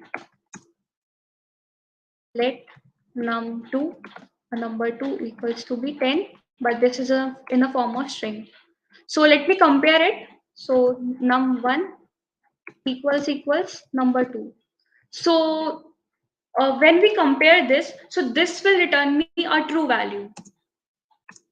Yes, this returns me a true value. This happens because, like I mentioned before, the double equals operator just compares the values. So the value was 10 and here also the value was 10. But it does not compare the data type, whether it is a string or whether it is a number. But if I do this, num1 triple equals to num2. So this gives me a false. This happens because num1 has the data type of number and num2, although the value is same, although the value is 10, but it is of data type string. So that is why it returns false. And yeah, we have other comparison operators like less than equal to. For example, if a is less than b, for example, 10 is less than 20, greater than equal to, etc. So these are the overall concept of comparison operators. And similarly, we have other operators too, like we mentioned, the logical operators, the bitwise operators. So logical operators basically compares logically. The bitwise operators works on the bits in JavaScript. So these basically works with comparing the bits of the data type. Okay. Now moving further, let's start with an important concept of JavaScript, that is the DOM, the document object model. So when we talk about DOM, is that the definition of DOM defines to the document object model. So the question arises that how do we make the changes? How do we manipulate the items in what we have written in the Java in the our HTML and manipulate it using JavaScript? So we do. So there is a concept of this DOM, the document object model. So there's a special object called document. So but we'll see in a while what it basically means is that, but you can try it on your own. So what you do is like the console we were typing on, so you can basically type document. So the document is an object and it contains various other functions, values, etc., that helps to manipulate the the HTML. So basically it is that our browser, so whenever we load the web page, so our browser happens to create a tree like structure. So so this tree like structure helps us to reach the target element fast and easily. For example, like if you have ever seen the JavaScript code, let me switch my screen and have a environment where we can write the JavaScript and HTML together, and we'll see the changes. Okay, now moving further, like you can see here, this is an online playground where we have the HTML. This is already pre-written HTML code, the basic boilerplate. Let me zoom it a bit, that it is more clearly visible. Yeah, I guess it is visible. Okay, so this is the already written code. So like for example, the things we have here, the head, the body. So what it does is that it creates a tree-like structure, and this tree-like structure is created so that it helps us to reach the target element fast and easy. In short, what JS does is JS creates a tree-like structure of the HTML documentation and calls it DOM. So this is the real view what is seen. Adding an element from DOM will remove it from the screen, and removing and the vice versa is true for the same. Um, let's see like how can we access an element. For example, let's suppose I write a basic HTML. Um, yes, it's. Let me reload it again. Yeah. Okay, so let me just remove the code. This was already pre-written code, and let us write a new code. Let's suppose I write a hello world. So whatever I am writing, it is changing here. The website, the window is here. Let me move it here. It, yeah, and this is the console.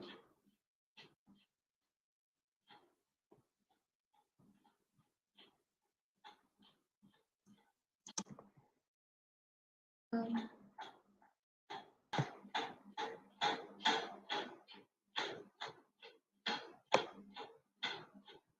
okay, let me reload the page again. Just a minute.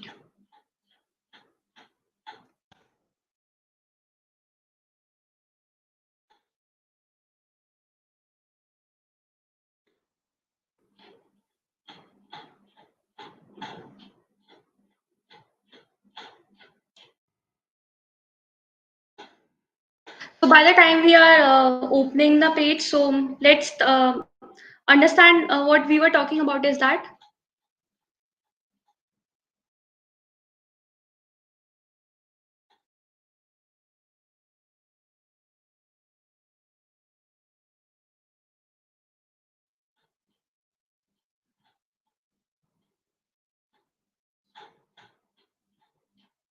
Okay, so we have a playground ready for us.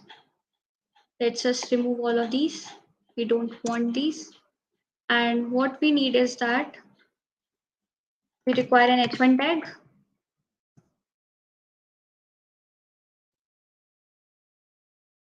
Basically an h1 tag. And here we can write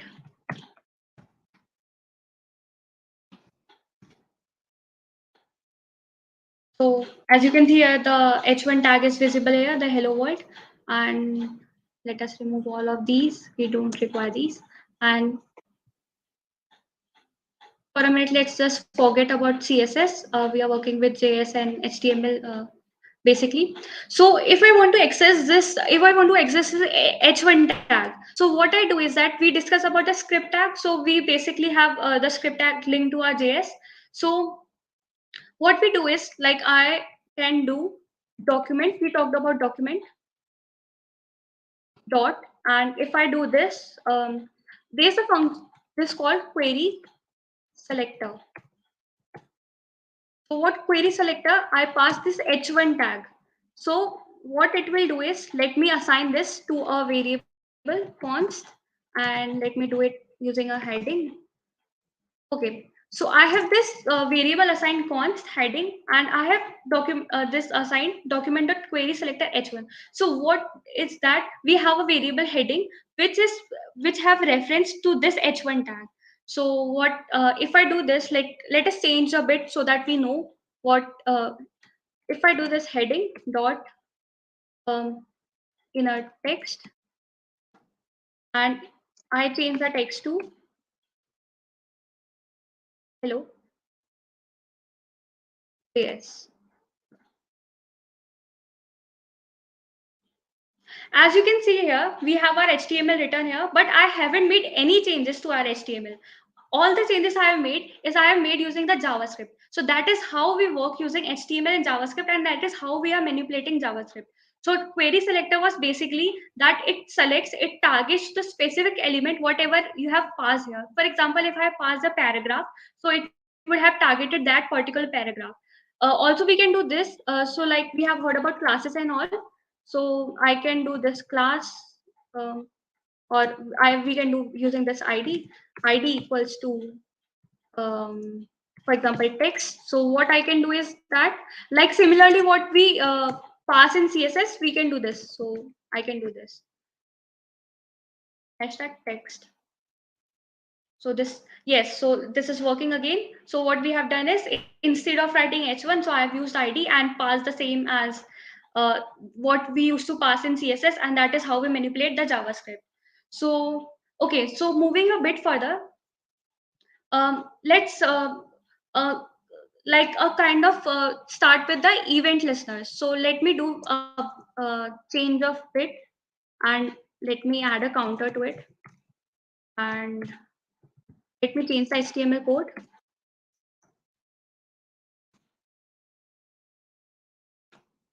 And assign a value 0 to it.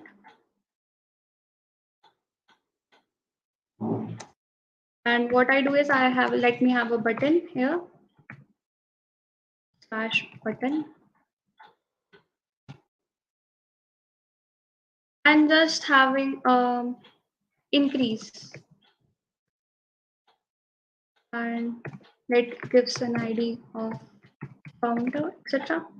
So if I click on this button, nothing happens here. So how can I add event listener to JavaScript? Is that basically let us select this element. Let us have a counter. Let us select this particular element, which is this counter. Let me add an ID of counter here. And instead of changing this, let me change. So what, since we are running short of time, let me brief you a bit. So what we have to do is, we change this to button, increment button, whatever the value you want, and assign a count is equals to 0. So this basically is counting. So initially we have 0, so I have assigned a value of 0 to it. And let's make a function, add an event listener to it. So what I do is, button dot, there's a function called add event listener. And what we pass here is that what type of, like, what event do we want? Like, for example, I am working on a button, so I want a clip event, and whatever the function I want. So this is called the anonymous function in JavaScript. So like we have discussed earlier, we are not assigning a name, we are just simply writing a function. So this is called anonymous function. And whatever we want to have, for whatever we want, want to do for this event. So that function we write it here. So since we are running short of time, so I'm just briefing you out. So how do we do this? So you can have multiple functionalities and etc. all using this event lister. Okay, so coming back to the okay, so now let's come back to the last part of this session, which is a project. So we have a project called Caesar Cipher. So what I do is that basically um, we don't require HTML, so let it be. We just need a JavaScript for this. So what Caesar Cipher is that it assigns it shifts the value of a character to some other value. For example, the value of A is shifted to 13 or 10 or 20 forward. The whatever number is forward to A, that is shifted to that. That is, we shift alphabets by some number. For example, like we want to shift alphabets by 30 numbers, like A should be assigned to N, B should be assigned to O, C should be assigned to B, and so on. So let me brief you a bit about how can you have a function called Caesar Cipher. So let us code. So first define a function. Let me do it cipher with a name, and we are passing a string to it. So now we pass a string to it. So what basically we want is we want to shift every character of that string to 13 next character. So let us do it. So I have this already written the array. So let me just copy it out so that we don't need to waste the time. So basically this is what I have written before.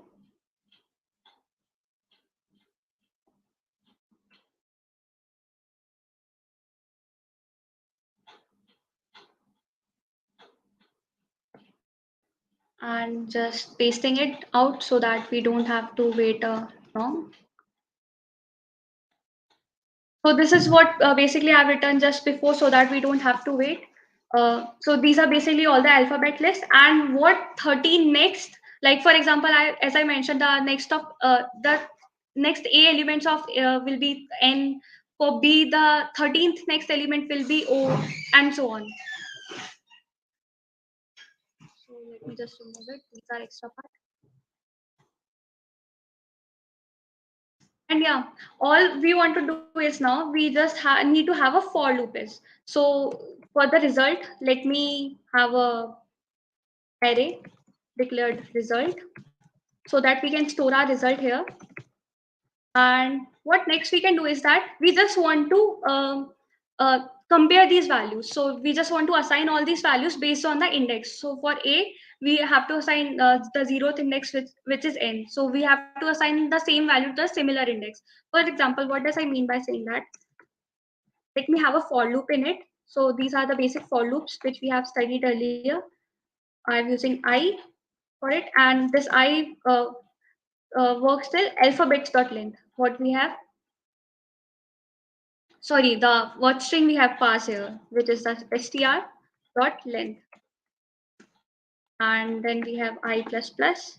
Similarly, let's have one more for loop. So to compare both of these, so we have for let j a different value to the variable j is less than, and now we need to check for all of these. So we have these alphabets dot length, and we'll continue it till j plus plus. The increment operator, we'll just increment one by one the operator to it. And all we have to do is just we have to compare these values. For example, if the string of I, that is the string at I at index, that is we have both the index same. So triple equal to alphabets have the same index, that is j. That is both the values of the index should be same. So what we basically do is that we just append, that is we just push in our results. So and we have to push these values, all of these values, because that is our target. So that is what I have written just before. So alphabets 13 of J. And that's it. And that's our code. And at last, when we have done with all of this, when we have done with all our for loops, so what we have to do is just return our result. And what we are doing here is that we are just joining all of these. So these are basically the array. So since we are putting all of these in an array, so we have to return the result in a string output. So to return in a string output, we have to do this result dot join. So what join basically does is that all of these will be, for example, if I do this NOP, so it will be given, it will result in an NOP as a complete string. So that was our code for Caesar cipher. So what you can extra do is that you can just add more CSS, you can add input fields, or you, so basically the functioning of Caesar cipher is this. So that is what the functionality part of Caesar cipher. All extra you can do as think of as a workshop assignment or as something like you can add functionality, you can add input, you can add styling using CSS and etc. So yeah, that was all from my side. And thank you so much. Um, in case you have any doubts, then you can ask for me any doubts related to the session, then you can, are free to ask. Thank you. Okay, thanks, Prabha. Now we are traducing your presentation, that's right? Gracias, Gaby. ¿Me escuchas bien? Yes. Ok, bueno, pues la presentación de Apurva fue sobre desarrollo web en JavaScript. Entonces, básicamente, primero nos dio una pequeña introducción de por qué JavaScript es muy popular. Entonces, algo de lo que nos comentó es que bueno, puede ejecutarse en cualquier lugar, lo puedo decir como muy versátil. También ofrece muchísimos frameworks y bibliotecas con las que podemos trabajar, tales como React, Vue, Angular, etcétera, que son como muy populares en el mercado actualmente, y permite la interactividad en cualquier sitio web. Nos mostró por ahí un gráfico al principio de los lenguajes más populares utilizados durante años, y pues JavaScript aparece hasta arriba, ¿no? O sea, como lo comentaba, nuevamente es de los más populares. Nos mostró un poquito de cómo linkear un archivo de JavaScript en nuestro proyecto web, y hay de dos formas: utilizando una etiqueta dentro de nuestro documento HTML o linkearlo como un archivo externo. Creo que por buenas prácticas conviene hacerlo de manera externa y tener como toda nuestra rama de documentos, etcétera, nuestro árbol de documentos, perdón. Después, Apurva nos dio una breve introducción sobre los tipos sobre variables en JavaScript, y nos habló de tres en específico: let, var y const. La primera nos comenta que es para declarar variables, pero estas no se pueden redeclarar, no reasignar. Nos habló de las constantes, que se declaran como const, y estas tampoco pueden reasignarse o volver a declararse.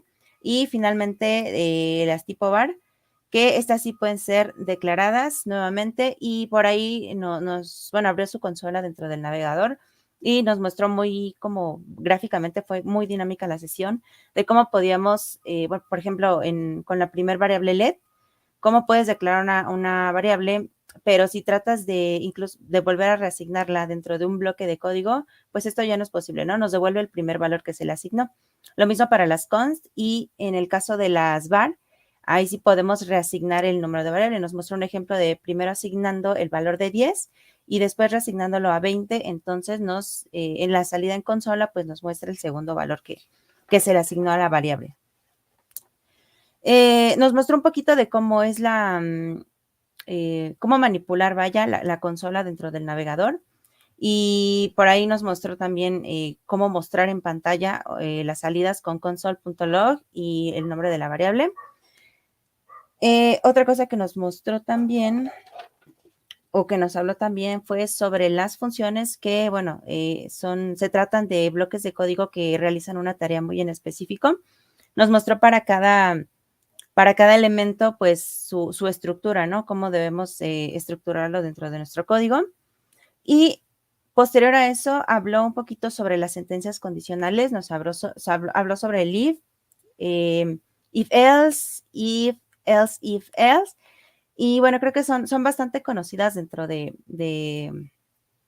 del área de programación, si hemos tenido como algún acercamiento a la programación, pero básicamente nos ayudan a ejecutar tareas basadas en alguna condición que se impone previamente, ¿no? Entonces tenemos de varias, como les comentaba, el if, para ejecutar una serie de instrucciones después de validar una condición. Luego el if-else y lo mismo que la anterior, pero en este caso el else nos ayuda a ejecutar otro bloque de código en caso de, o serie de instrucciones en caso de que la condición anterior no se cumpla, o para utilizar diferentes o validar diferentes condiciones, pues tenemos el if, después else if, que nos ayuda a validar una siguiente condición en caso de no cumplir la anterior, y en ese mismo podemos utilizar el else, que si no se cumple ninguna de las dos condiciones anteriores, pues ejecuta un bloque de instrucciones completamente distinto, ¿vale? Posteriormente nos habló sobre los arreglos, que son variables en las que podemos definir diferentes valores para una sola variable, y nos puso un pequeño ejemplo. En esta misma interacción con el navegador, nos puso cómo saber el tipo de datos que tenemos en nuestras variables con la función typeof. Y algo también de lo más importante es que, bueno, si venimos de un background como de C y ese tipo de lenguajes en los que tenemos que ser muy específicos con el tipo de variable que estamos trabajando, nos comentó que JavaScript es un lenguaje débilmente tipado. No necesitamos poner específicamente el tipo de dato con el que vamos a trabajar, sino simplemente utilizar let var o const y asignar eso a nuestra variable, ¿no? Asignar ese valor a nuestra variable. Nos mostró algunas funciones también para trabajar con los arreglos, como len, que esta nos muestra pues la longitud de nuestro arreglo. Si tú declaras ¿cómo se llama? Diferentes valores, por ejemplo, 1, 2, 3, 4, 5, pues la longitud o la cantidad de elementos que tiene ese arreglo, ¿no? Otra función que nos mostró es la de sort. Si tú declaras, por ejemplo, un arreglo de números que están, digamos, desordenados, esta función nos ayuda a ordenarlos y nos devuelve, bueno, podemos devolver el arreglo final. Y otra función es la de push, que añade un elemento que tú especificas y que te devuelve al final la longitud de ese nuevo arreglo, ¿no? Ya con el elemento añadido. Posteriormente nos habló sobre los objetos, cómo declararlos y cómo es su estructura. Esto, si han tenido como algún acercamiento con Python, es muy parecido a los diccionarios de Python. Pero bueno, al final son como identidades independientes con propiedades y tipos, y bueno, se declaran como en pares, que son la key y la clave o el valor de esa key, perdón, o sea, clave-valor, ¿no? Y nos habló un poquito también en esta introducción sobre los diferentes operadores y también ahí tuvimos alguna interacción con la consola, operadores aritméticos, de asignación, de comparación y lógicos. Algunos ejemplos también, y al final nos estuvo hablando un poquito sobre el DOM, que es un elemento muy, muy importante dentro de lo que es el desarrollo web con JavaScript. Y bueno, creo que como en palabras más propias, es como una interfaz, ¿no? Que nos ayuda como a visualizar de cierta manera todo lo que es tu estructura de tu documento HTML. Entonces, se visualiza como en un árbol de nodos, y bueno, como sabemos, un documento en HTML está estructurado por diferentes etiquetas. Entonces podemos decir que el primer nodo sería como tal el documento, es el nodo raíz. Luego viene un nodo hijo que sería como tal el documento HTML. Y bueno, dependiendo de las etiquetas que se utilizan, por ejemplo, nodos hijos de HTML serían como head y body, y las etiquetas que van dentro de estas serían nodos hijos, ¿vale? Entonces, si es como lo estamos viendo, se trata de estructurar en un árbol de nodos, pues todo nuestro documento en HTML, y lo que podemos hacer es manipular todos estos elementos, ya sea crear, cambiarlos, removerlos, etcétera, por medio de JavaScript, que fue lo que nos estaba mostrando al final con esta interacción en CodePen.io. Y pues algunas, como, ¿cómo se les dice? Como, bueno, nos estaba mostrando algunas funciones con las cuales podemos manipular el DOM dentro de JavaScript y HTML. Y ese sería el resumen, Gaby, si no me fui muy rápido. No, estuvo súper bien. Muchas gracias, Ale, por este resumen. Y bueno, por aquí tenemos algunos comentarios que le vamos a hacer saber a Apurva. A ver, el primero es de... Okay, now I read the comments for the audience. The first is Kirtana Satish, that your workshop is very interesting. The second is Anaya Nagar. She said great session. And the last comment is the Claire Measure, that she said great discover of JavaScript.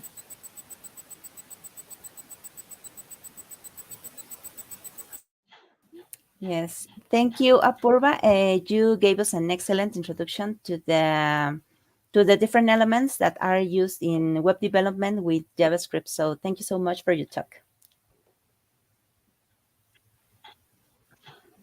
Yeah, thank you so much for inviting me. It was a pleasure talking to you and having a workshop with you. Thank you. Thank you, Apurva. Thank you for you accepting this invitation. Okay, ya se fue. Goodbye. Ok, sí, ya. Se nos fue. Bye. Bye, Apurva. Thank you.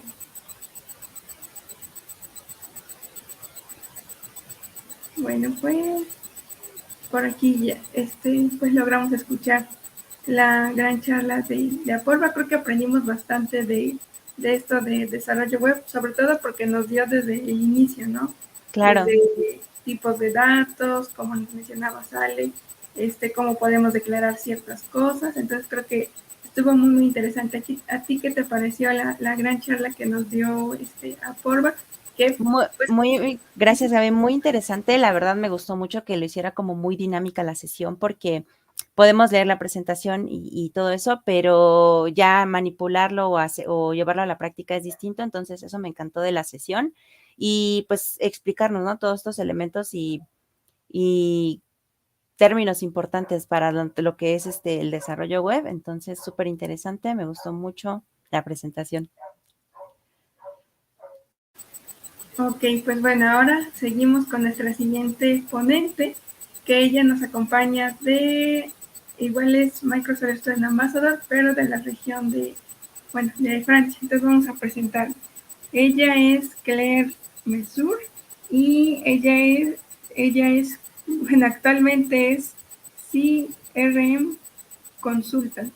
Por aquí así me pasó su perfil profesional, entonces vamos a recibirla por aquí.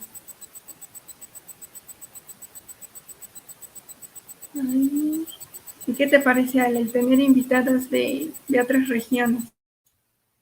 Está padre, Gaby, qué bueno que podamos hacer o llevar esta colaboración con diferentes MLSA. Al final de eso se trata, ¿no? De tener estas redes de colaboración y de apoyo y, bueno, pues compartir un poquito de lo que estamos haciendo en diferentes partes del mundo. Entonces, qué bueno que se dio la oportunidad de que se unieran en esta temporada de Women Lead by Tech. Sí, pero bueno, ahora sí ya tenemos por aquí a Claire. Hi, Claire. How are you? Hello. Can you hear me? Clearly, Claire. Yes. Super. So nice to meet you all. Thank you so much for having me in your session. And nice to collaborate with the LATAM ambassador teams. I've never done a workshop with actually anyone else beside from France, so I'm really excited about that. So let me know when I should start, and we can begin. Okay. I'm gonna turn off my camera so I don't have any problems with Wi-Fi and stuff. Okay, don't worry, Claire. And don't worry, there is always a first time, and you're always welcome to this event. And I'm sorry if my English isn't great. I haven't done a English workshop in quite a while, so I'll try my best. Don't worry. I'm just trying to figure out how to share my screen. Okay, we can see. Is it doing anything? There it is. Okay. Perfect. Okay, please you begin and we return then. Oh, There you go. Can you still see it? Because I cannot see you guys anymore. So Yes, don't worry, we can see it. okay, super. All right. So hello everyone. Thank you for inviting me once again. Thank you, Gabriela, and the rest of the team. I'm super happy to be here. And I will do this workshop about a new tool that I discovered quite recently, which is Dynamics 365. I don't know if anyone have ever heard of it. I did not until a few months ago. So how we will do this workshop is that I will maybe just introduce myself a little bit. I will do a quick recap of the difference of between the CRM and an ERP. I don't know if it's the same letters in Spanish. I don't know if it's familiar for you, but I will explain just right after, so you will know what I will talk about, and we will take a deep dive into what the software Dynamics 365 is, and I will quickly show you how you can set up your Trail account if you're interested in navigating on the software.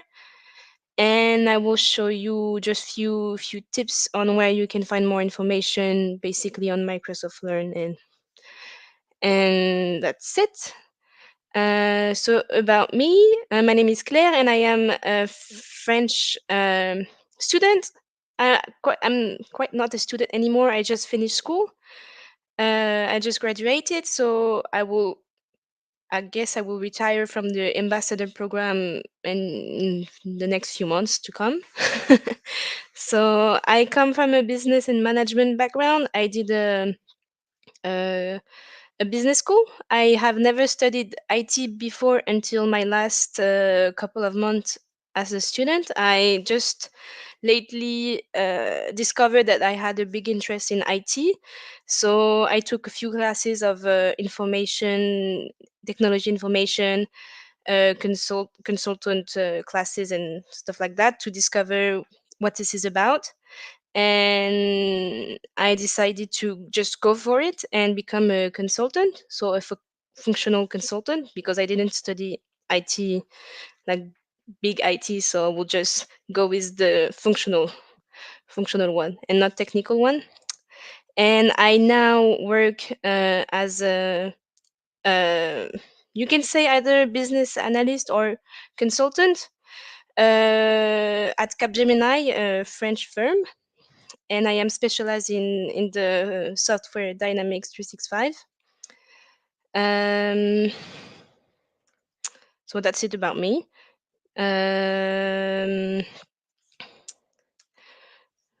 Oh yeah, those the slide. So before I just take you through the software, um, I'm just gonna do like a quick lesson, like a quick class about the difference between a CRM and an ERP, because Dynamics 365 is it can be both or it can be separate depending on which modules of the tool you are using. So Dynamics is made for business, for organization. It's not something that you can use on your own. It's a big tool, very powerful tool for companies to help them with their business. And there's two type of tools, the CRM and the ERP, which is why I'm just going to explain the difference between the two. So the CRM, which is customer relationship management, you might have heard these words before. It basically helps you increase your sales, improve your customer relationships. It helps you a lot to connect with prospect. It helps you develop a relationship with your customer, with your clients in general, and it ensures a high quality service. So that's basically what the CRM is. And then the ERP, which is Enterprise Resource Planning, it is quite the same thing.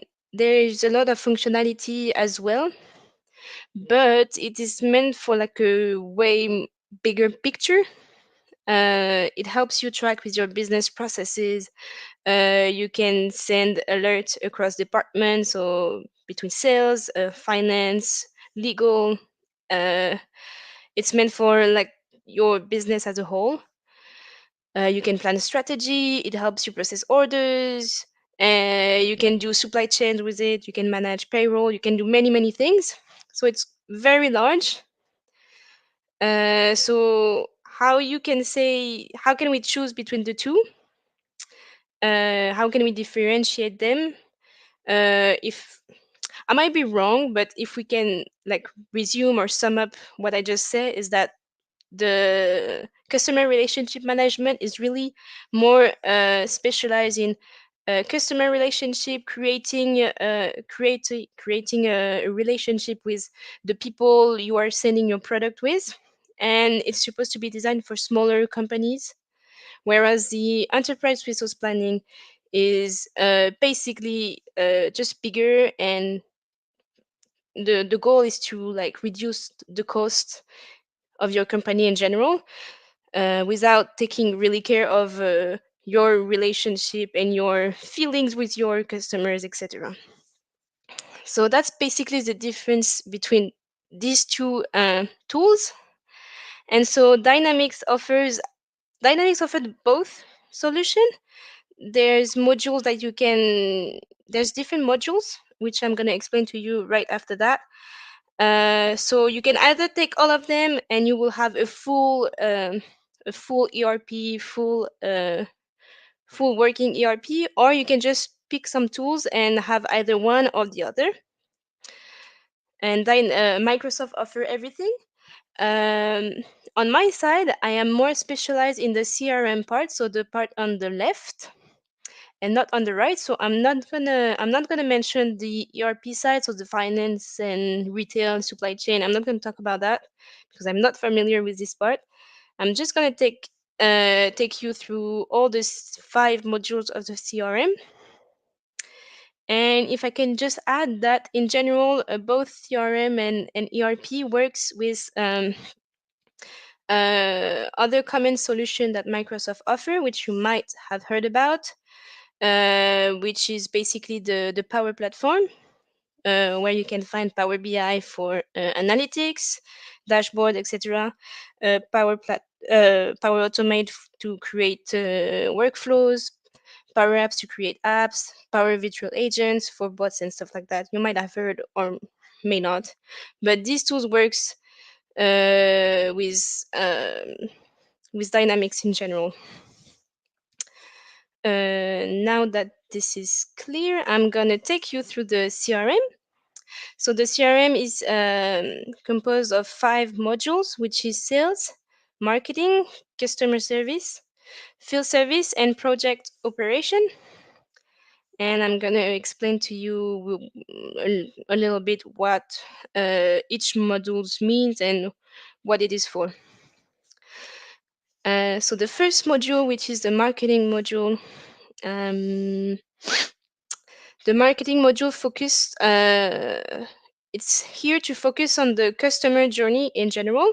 So the customer journey is like how you interact with your customers in your company, what business you are doing together, the entire life cycle that you have with the person you want to sell your product. And so the CRM manages everything. Um, you are able to create different type of customer with the tool. For example, by creating segments depending on, for example, I want to create a specific type of customer that all live in France, that all live in Mexico, that all live in India. So I can create different types of customer, and the tool helps you with that. You can create subscription lists when you send emails, so you will create other types of customer by interest. You can manage emails, social media posts, and many other things. Another thing you can do on the marketing module is to create lead scoring model, which is like on the little picture on the right. The tool basically allow you to create kind of like scoring model. Well, just like the name stands, you can, depending on how much your customer interact with you, with your email, for example, you can put scores, and then at the end you will classify people by score, and it will tell you um how much your client is ready to do business with you. So if the client has interacted a lot with your email, for example, then this person might be a really good client in the future. So you may ask them to do business with you, for example. But if the client doesn't interact with you, then it means that they might not be interested. So maybe you should not really push this client to do business with you, because you might be losing time and money, for example. So this is a functionality that helps you manage that. You have the ability to create marketing content. So once again, like on the picture, you can create emails, newsletters, and it's really easy to use. As you can see, it works with drag and drop, so you can add text, image, videos, buttons, etc. And you can manage all your newsletters, and you can manage who click on your newsletter, all the data that comes with it. So it's really practical. What else? You can connect your, well, you can use LinkedIn with the marketing module. You can connect your LinkedIn account to the CRM, just to have uh, more data, to gather more data on the CRM for potential customer, potential clients, to reach for some personal information that you can find on LinkedIn, and you can gather all this information on the CRM. So once again, very practical. Um, you have also very nice functionality on the marketing module. One is called customer voice, which is basically you can send out a survey on anything, like either if the customer is satisfied with your product, or just anything if the customer could be interested in your product. Then you can just gather all this data, and then the CRM Dynamics 365 will create for you a like dashboard to resume all the information that you created. So that's called customer voice. You have another functionality that is called customer insights, which is basically the tool will create a very high detailed picture. Just like on the picture, on the photo, you can see you have all the information about one person. The tool does that for you. It gathers all the information that the software has ever seen about you. So it can be your buying activities, your area of interest, the recommended product that maybe I saw you were interested in these shoes, so I might try to sell you maybe other pair of shoes in the future because I know you have an interest in shoes. It works like that. So it's basically gather all the information that we have ever seen on you, and so we can afterwards analyze your profile and see what we can do with it, if we should maybe do more business, or if maybe we see that you're not really interested anymore, so we might close our business with you. So that's what customer insight does. So now moving on to the second module, that was marketing. Now I'm gonna take you through the sales module. So the sales module is really important on Dynamics. It is where you get to understand the entire sales process.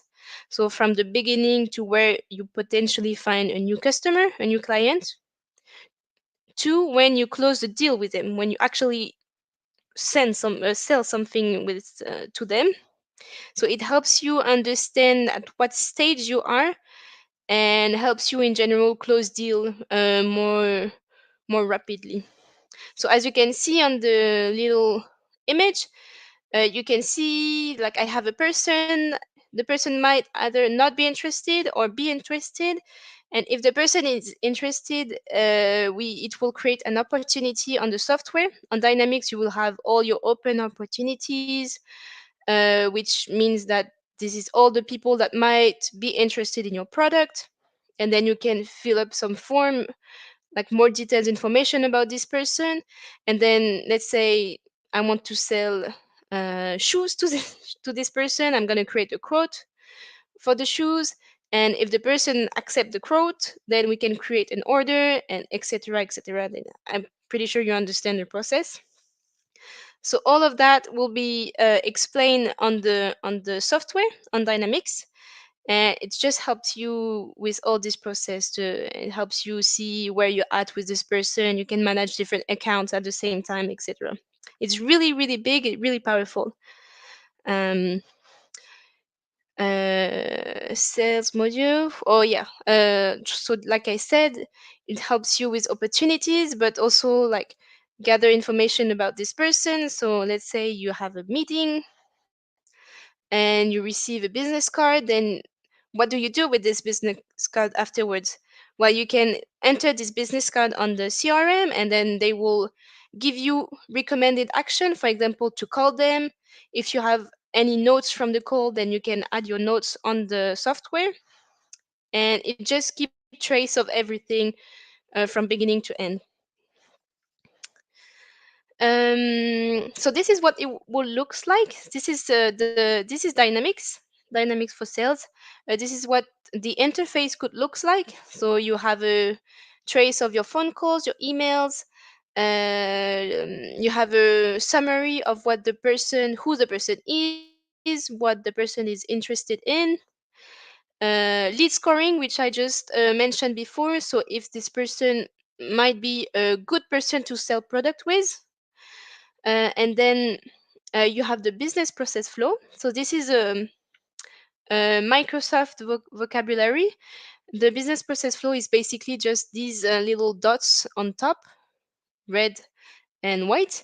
And this is to just remind you at what stage you are, just like I mentioned in here. So this was just a scheme of what it could look like in your head, but this is the actual website and how it actually works. So when you qualify your lead, then you will develop your lead, and then you will propose something like I said, a pair of shoe, and then if the person agrees, then you will close the deal. So this is actually what the website, what Dynamics looks like. So you can navigate through the process. You can go further, you can go back, etc etc. um, and you have also more advanced functionalities on the sales module. You have with AI also. You have, for example, a relationship assistant, which is basically like a little bot that will help you, that will suggest you some action to do. For example, like you haven't talked to this client for a while, maybe you should suggest something to sell to them, or offer them support for your product, anything like that. Predictive lead scoring, which is similar to what I mentioned before. You have a who knows whom option, which is basically the web Dynamics is able to find somebody in common with your potential customer. So let's say I want to sell something with somebody called Anna, and the Dynamics have found out that Anna is friend with Marcus, but I know Marcus, so maybe I will use Marcus to reach to Anna. I don't know if you followed me, but it's really really practical. So anyway, you Dynamics knows everyone, so in the end, they will always find you, which is quite funny or scary at the same time. But it's really practical for you to actually like launch a new conversation, so that you have someone in common that you can talk about. That's basically that. And then you have many many other things: auto capture, talking points, which is talking points, for example, is areas of interest that Dynamics has um, selected. So let's say you like to go for a hike, and Dynamics somehow uh, can understand that you like to go hiking, and it will give me this information. So maybe I will, instead of regular shoes, I'm gonna try to sell you sports shoes. So this is basically how it works, and yeah, you have a lot of options. I'm not gonna go through all of them, but you have a lot of options. Moving on to the third module, which is customer service. Customer service happens usually after you have sell your product or your service, and it is basically how you kind of like interact with your clients after the deal is closed. You are able to exchange with your clients through what we call like omni-channel, which includes like email. So this is how my seller team, or my support team can communicate with you by phone, by chat, by Facebook, by email, with website, etc. So same here, and then it will automatically uh, be shown on Dynamics. So that's just to show you how it interacts, how social interacts with Dynamics, basically. Um, Once again, you can manage phone calls directly on Dynamics. So if you have issues with your product, then you can just manage all your problems here. So this is like a little photo to sum up how it works. So Nancy is calling. So you have an agent that will open a case. So a case will be what Nancy needs. So Nancy needs something because she had a faulty printer. This is what this is about. Then you will search what the cause of the faulty printer is, and you might have people that had similar issue before with this printer. So you have like a knowledge article, which is basically like a wiki, where you will have all your information or previous information that people had before. It might be a common issue, and so the agent will tell Nancy, or maybe, oh, I saw that people had this issue before, maybe you should do that, and then it might resolve your case. So this is basically what customer service, sorry, what customer service does. And then, of course, you have some legal aspects in this. So, which you have what we call service level agreement, which is a level of support that you can give to people. I'm not going to go too much in details, but basically, you have different level of support depending on if your customer, for example, is a gold customer. If it's a really important customer, then you will give them all your attention. But if it's not a really important customer, then you might take a longer time to help them process with their issues. And this was just to mention that Dynamics also worked with IoT. There's a lot of functionality that works with IoT. For example, on this little photo, you have an example of that. IoT can detect if there is something wrong with, let's say, the printer that what was her name?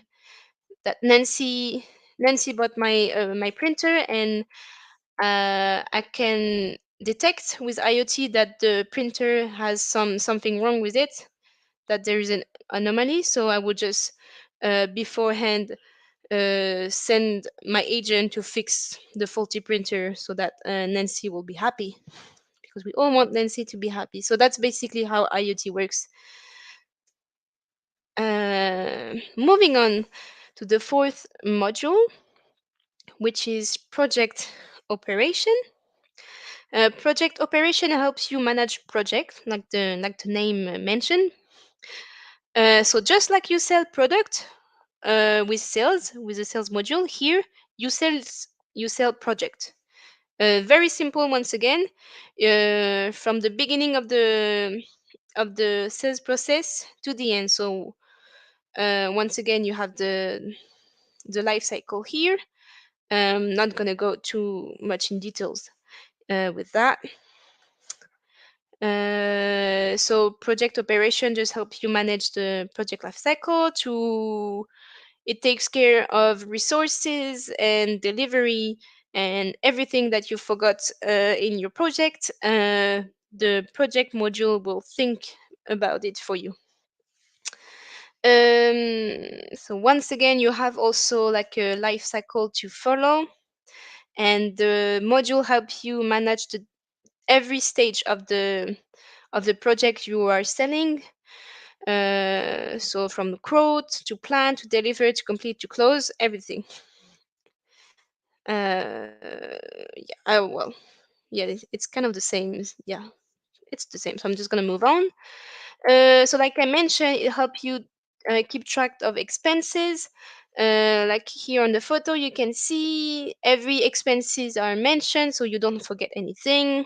So you are clear with your accounting department.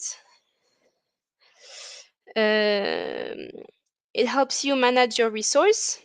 You have the functionality to help you understand your resources available, which mean uh, which people on your team is available. Like here on the photo you can see. And once again, you have the business process flow, which is very common in every module with Microsoft Dynamics. So you can mention all the people who are working on the project, how many days they are available, uh, and you can book them in advance. You can see if there's like a day off, then someone can replace them, etc. Resource utilization, you have it's kind of similar to resource management. You can see what skills are available and what skills you need. So let's say you need like a very technical skills, then you will see if a person matches these skills or not. So that's basically what it means. Oh, I went quite fast. And so this is the last module. The last module is called field service. The field service modules helps organization deliver on-site services to their customer and manage their workforce basically. So like I wrote here, it's meant to perform in the field rather than in a company facility. So it's basically for the module is meant for people who need to go to their clients or to their site of work.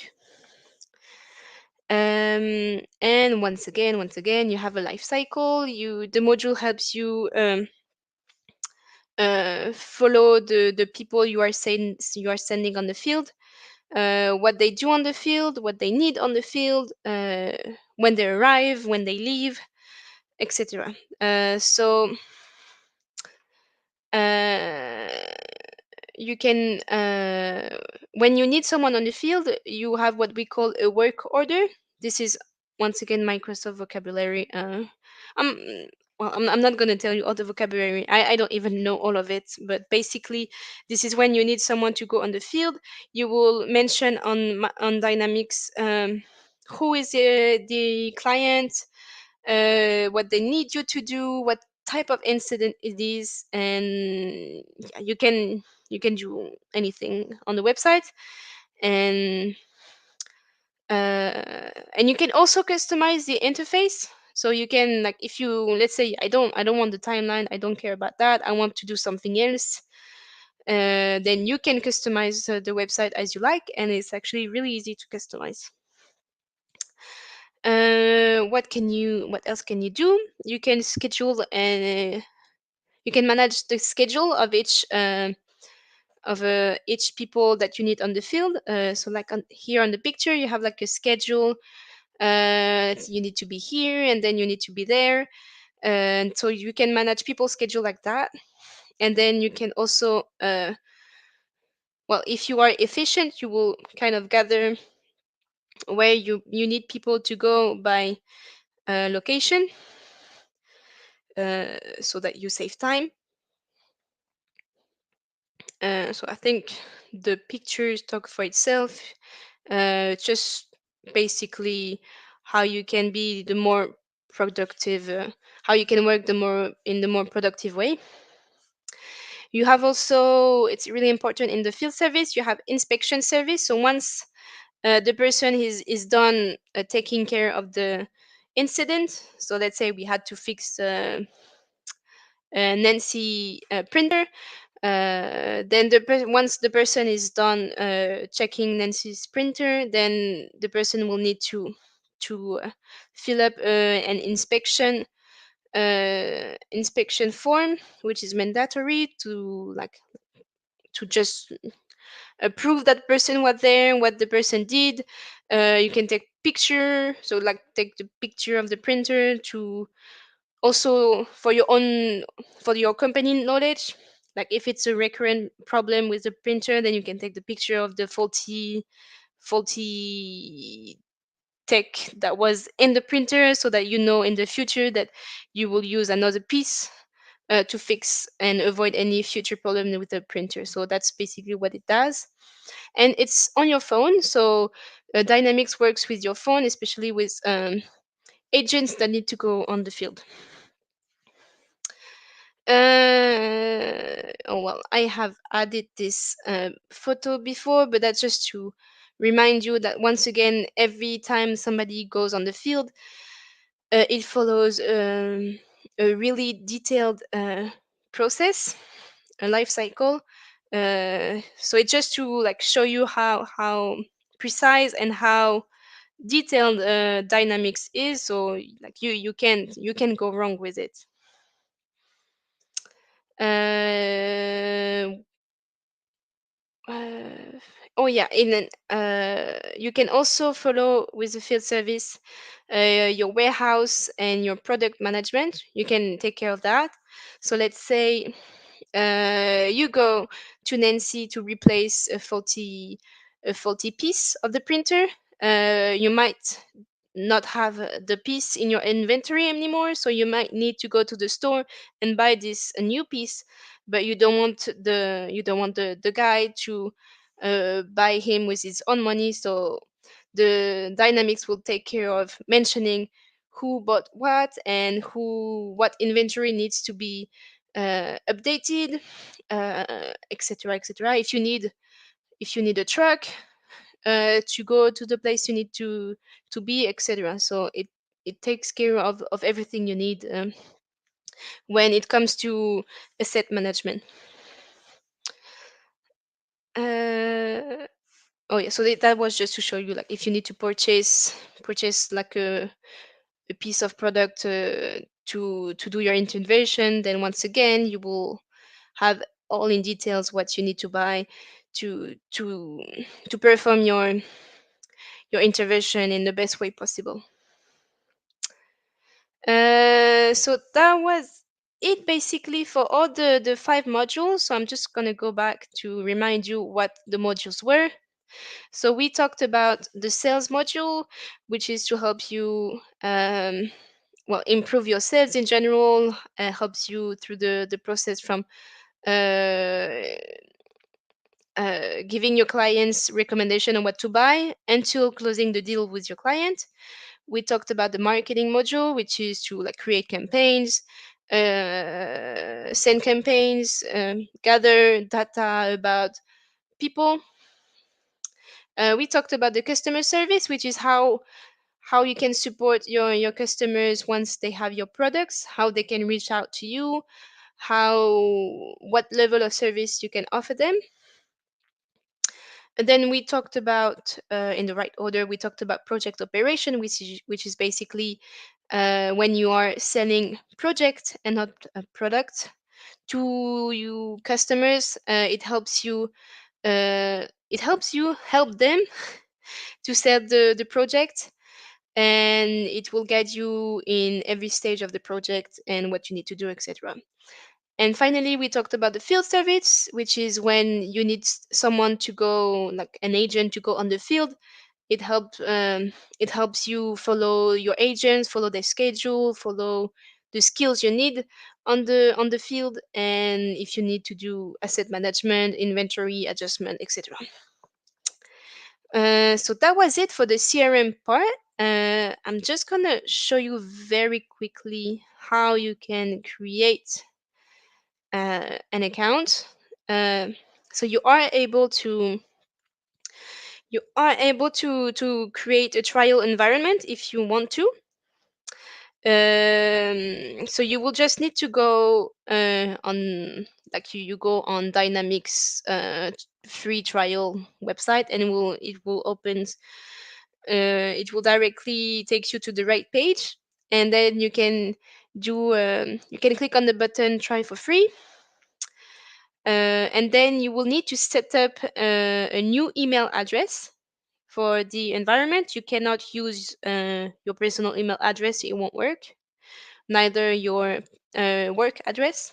You have to create a dedicated email address. So what you will do is that first you can just enter any kind of address that doesn't exist, and then it will give you like a error message, and then this line will appear. Click here, which has I highlighted in yellow.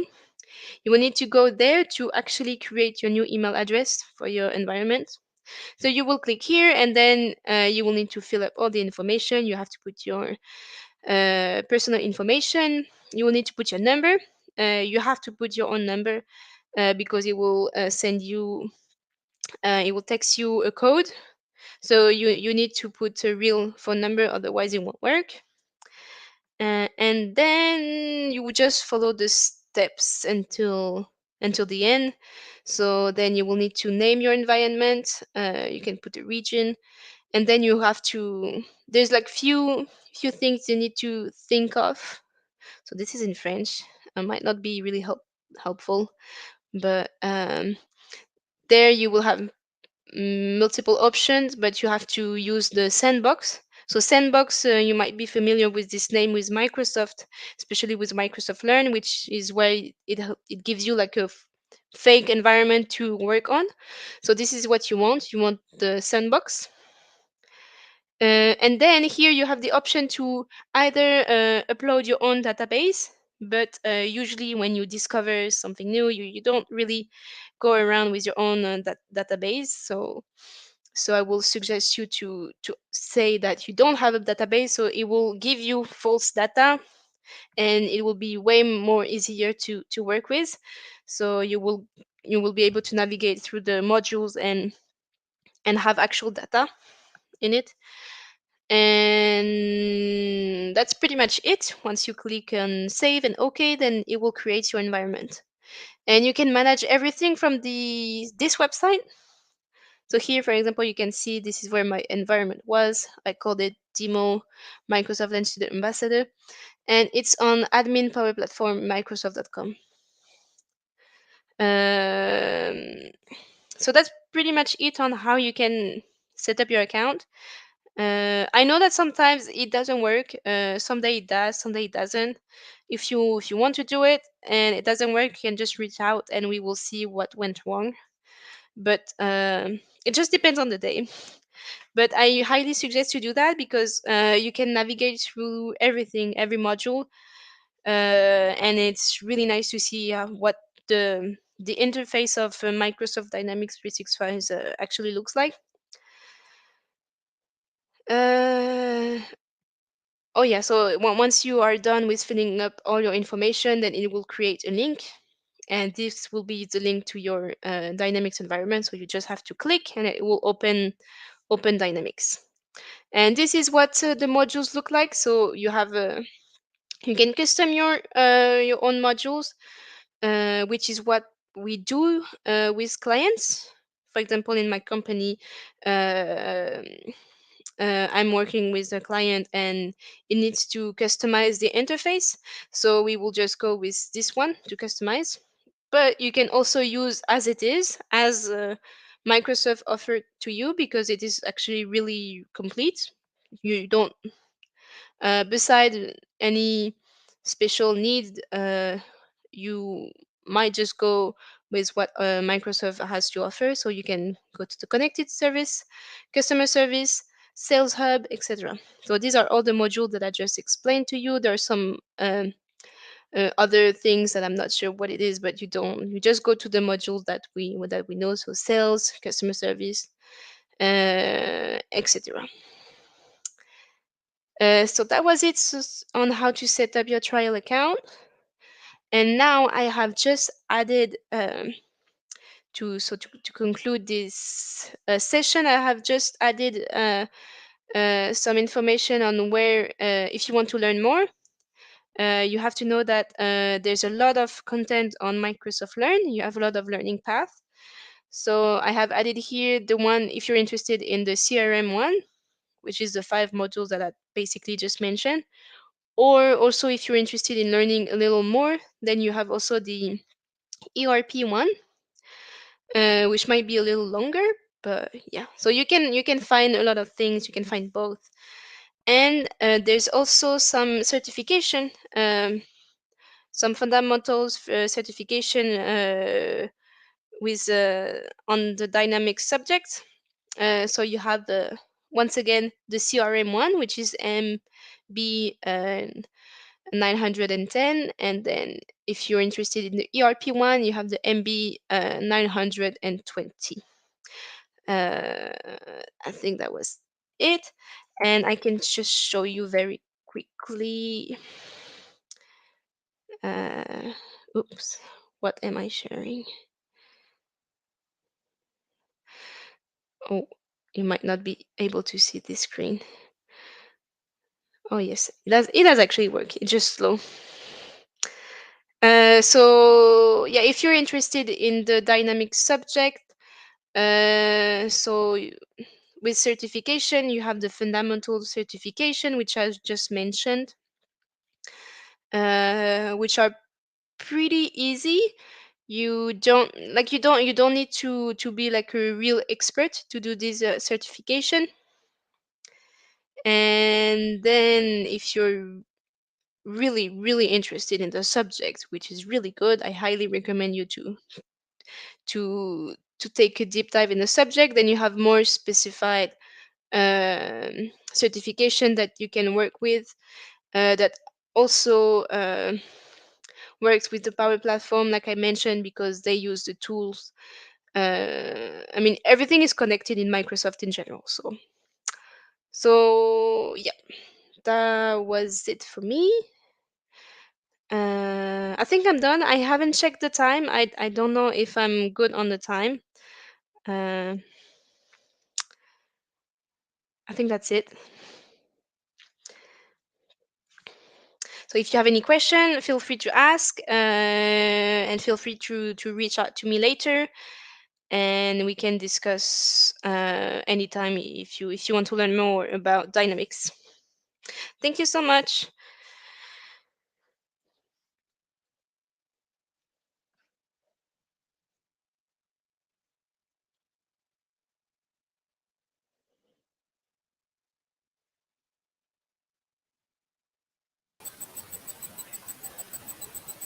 Hi Claire, I'm Return. Well, it's amazing your presentation. I think it's very interesting to learn about the Microsoft Dynamics. And well, now I have a resume in Spanish for your presentation. Okay. Ok. Bien, pues bueno, Claire nos hizo una presentación acerca de lo que es Microsoft Dynamics 365, que la verdad es que incluye bastantes recursos muy buenos, sobre todo, digamos, generalmente para lo que es la administración de empresas, administración de clientes, administración de recursos. Entre las cosas que Claire, de las cuales nos habló, fueron que Microsoft Dynamics incluye dos tipos de recursos. Uno que es el CRM, que es el manejo de relación con el cliente, y el segundo es el ERP, que es para la planificación de recursos empresariales. Para el primero, que es manejo de relación al cliente, por ejemplo, podemos tener las ventajas de incrementar nuestras ventas, también podemos garantizar un servicio de calidad a nuestros clientes. Para lo que es la planificación de recursos empresariales, de los beneficios que nos otorga es pues poder rastrear el proceso comercial que tienen nuestros productos, También podríamos administrar la nómina que tenemos en nuestra empresa. De igual forma, podremos tener lo que es la cadena, podemos administrar la cadena de suministros en cuestión a nuestra empresa, ya sea lo que estemos realizando. También podemos tener un módulo de marketing, que ahí pues nos va a ayudar mucho a tener más publicidad en todo lo que son las ventas, en lo que es bueno, dependiendo de la empresa, del tipo de producto que se venda. Entonces, también podemos tener un módulo de marketing que nos puede ayudar pues a poder incrementar nuestras ventas a través de publicidad. De igual forma, vamos a tener un módulo de ventas. Después de estos módulos, también vamos a poder tener ya internamente un módulo de operación del proyecto. Es decir, en este módulo nosotros podemos tener o administrar cómo va nuestro proyecto, es decir, el estado, si estamos en el inicio, en el fin, o qué es lo que o cuál es la transformación o lo que tiene nuestro proyecto. De igual forma vamos a tener en este que es el módulo de servicio del proyecto, pues primero es que vamos a poder tener muy de cerca y muy actualizado el estado de nuestro proyecto. Después también nos va a poder ayudar en la administración de los gastos. También nos va a poder, nos ofrece la opción de un calendario donde vamos a poder programar las actividades que tenemos que ir realizando en el proyecto. Y las personas responsables de cada actividad. Esto es en la operación de módulo del proyecto. También vamos a tener otro módulo en esto que es Microsoft Dynamics 365, que es el módulo de servicio de campo. En este nos va a ayudar pues, a administrar el tiempo en que se entrega el producto. También nos va a ayudar en la gestión de cómo se van administrando las fechas, las horas y los días, pues para poder entregar el producto que se tiene o el servicio que se está ofreciendo. Hola Ale, ya estamos por aquí en el resumen de español. Súper, Gaby, adelante. Ok, gracias. De aquí pues también dirían, ¿y para qué nos sirve el servicio de módulo? Pues bueno, aparte de lo que ya se mencionó, que es para poder calendarizar el tiempo, el lugar donde se va a entregar, también nos va a ayudar a inspeccionar el servicio que nosotros estamos dando al cliente pues a través de aplicaciones. Y otra cosa. También en esta parte que es el servicio de campo, también nos va a ayudar a mantener un orden en todo lo que va a ser nuestro ciclo de trabajo, porque pues como sabemos, no sé, para poder ofrecer algún producto o un servicio, pues siempre se tienen diversos pasos que a lo mejor en cierto punto ya son siempre los mismos. Entonces, pues con esto de Microsoft Dynamics, pues podemos administrar cómo estos pasos se están llevando a cabo. Es decir, si se están llevando a cabo bien o mal, en tiempo, fuera de tiempo. Entonces, sería otra ventaja. También pues nos ayuda en cuestión a poder tener una administración. Si por ejemplo vendemos algo, vendemos productos físicos, por decirlo así, pues nos va a ayudar a mantener a estar contando cuántos productos tenemos en el stock. Entonces pues también nos va a ayudar a saber qué producto tal vez ya tenemos menos, cuál tenemos lo suficientes para el proceso que sigue o lo que vamos a hacer. Entonces pues nos va a ayudar a administrar el número de productos que tenemos y si son correctos o ya hace falta comprar más o estamos bien. De igual forma, todo lo que es Microsoft Dynamics en conjunto con lo que es el manejo de relación al cliente y el otro que es planificación de recursos empresariales, también tienen a su disposición otros recursos como lo que es Power BI, Flow and Power Apps. Y en general, pues como pueden ver, Microsoft Dynamics nos ayuda a administrar un proyecto y de igual forma pues lo que podemos vender. Es decir, generalmente se puede aplicar para empresas. Y pues ya ahí, después de toda la explicación que nos dio Claire acerca de todos los beneficios que nos da Microsoft Dynamics, por ejemplo, si nosotros tenemos una empresa, ya ahora a nosotras que somos estudiantes, ella nos comenta que podemos encontrar learning paths, y en estos pues vamos a poder aprender un poco más de qué es Microsoft Dynamics, nosotros como estudiantes prepararnos, y pues en algún momento cuando lleguemos a pedir empleo o nosotros mismos tengamos nuestra empresa, pues poder hacer uso de estos recursos. Y aparte de estos learning paths que podemos encontrar, Claire nos mencionó de ciertas certificaciones que nosotros podemos llegar a tener con Microsoft Dynamics, que pues bueno, como sabemos, las certificaciones son las que nos ayudan a como corroborar y que la gente nos crea pues que sí somos aptos de manejar este tipo de tecnologías. Y bueno, más o menos en general eso es lo que nos comentó Claire en su charla. Entonces, Ale, ¿cómo ves tú? Bueno, ya por aquí está Claire. Claire, I finished the resume in Spanish.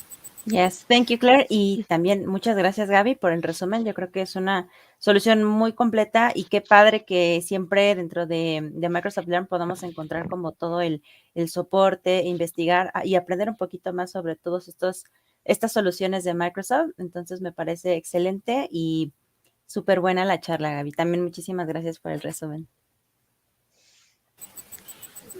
No, pues gracias a ustedes. Y well, Claire, thanks for this presentation. Now I don't have a question because I think the people that see the video and a few to learn about the Microsoft Dynamics, but you have a message or other or that you say, sí, algún mensaje. Any message for the people that we see? Any message? Not well. I do have a message. Well, when I first started the Microsoft Ambassador program, I had no idea what I was doing because I wasn't coming from a technical studies. I didn't even know why they picked me for the program, but then I just kind of figure out my journey, like every day, each step of the way, and I just think that don't be afraid. If you want to get involved in tech in general, don't be afraid. It's not because you don't come from a technical studies or technical background that you won't make it. There's plenty of space for everyone. Yeah, there's a jobs for on any type of tools, any type of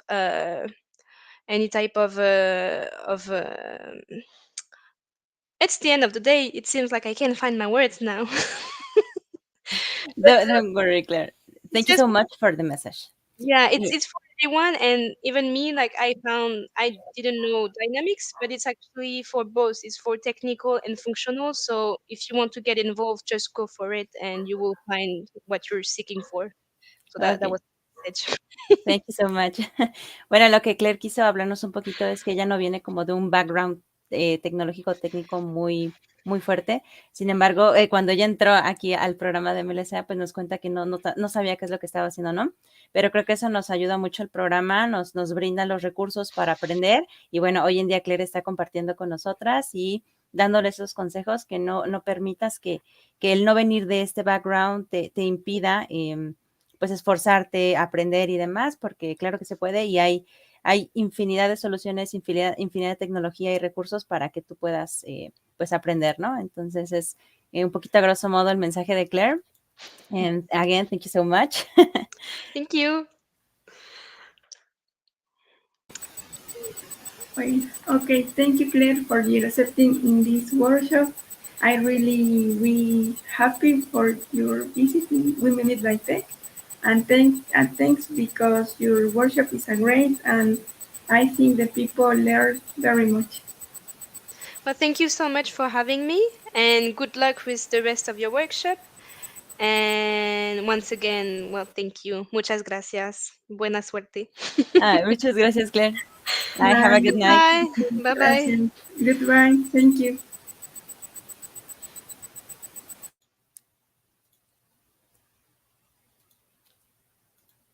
Muy bien, Gaby. ¿Qué tal? ¿Qué te parecieron estas charlas? Muy interesantes y todo el trabajo de traducción, Gaby. Eso es lo padre, que podemos conectar culturalmente y aprender de otros lugares, ¿no? De personitas de diferentes partes del mundo. Sí, la verdad es que está muy interesante poder pues tener a comunidades externas a nosotros, también pues creo que aprendemos bastante de ellos, de la forma en cómo ellos también nos enseñan ciertos conocimientos, no sé, creo que me parece muy, muy increíble y pues también nosotros creo que personalmente también podemos como por ahí mejorar en cuestión de el idioma, Claro. También la habilidad de traducción, creo que la verdad está muy, muy padre. Sí, muy bien, Gaby, ¿no? Y pues nada, también agradecer a todas las personitas que nos acompañaron hasta acá.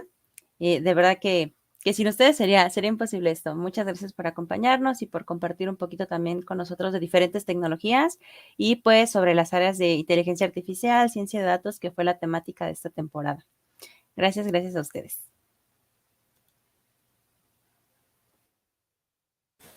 Sí, pues bueno, ya bueno, por aquí vamos a leer antes los últimos mensajes. No sé si quieras leerlos, Ale. Por ahí creo que el último fue de Dani. Ok, muchas gracias. Mira, por acá tenemos un comentario de Dani. Amazing presentation. Muchas gracias, Dani. Por acá, thank you. Y felicitaciones, chicas. El evento ha inspirado mucho, ¿no? Hombre, al contrario, gracias a ustedes por permitirnos, pues, compartir un poquito, ¿no? De todas las personitas que estamos de este lado. Sí, exactamente. Ricardo Valencia, muy interesantes las pláticas. Gracias, Ricardo. Muy bien, Gaby. ¿Qué sigue? Pues bueno, ya llegamos, qué triste, ya llegamos al fin de la tercera temporada de Women by Tech. Y pues bueno, antes de irnos, no sé, Ale, por ahí tienes algún mensaje después de todos los 4 días que hemos tenido de charlas. Tú también ayer estuviste de invitada con Ex Women. Y pues no sé si tengas así como un mensaje final para ya irnos despidiendo del público que también nos ha visto por ya varias horas y claro. siguen aquí. Sí, no, hombre, agradecer enormemente nuevamente, Gaby, también, y ayer te lo comenté, muchas gracias por estos espacios y vamos a trabajar por más espacios en los que podamos desenvolvernos, compartir nosotras como mujeres en la industria. Nada, se agradece se agradecen estas oportunidades, el también impulsar a las comunidades que están haciendo que las mujeres, pues, se acerquen, ¿no? Tengan este acercamiento a la industria, incluso como lo comentó Claire, si no vienes de un background tecnológico, hay espacio para todos. Y nada, agradecer la oportunidad de estar por acá el día de hoy.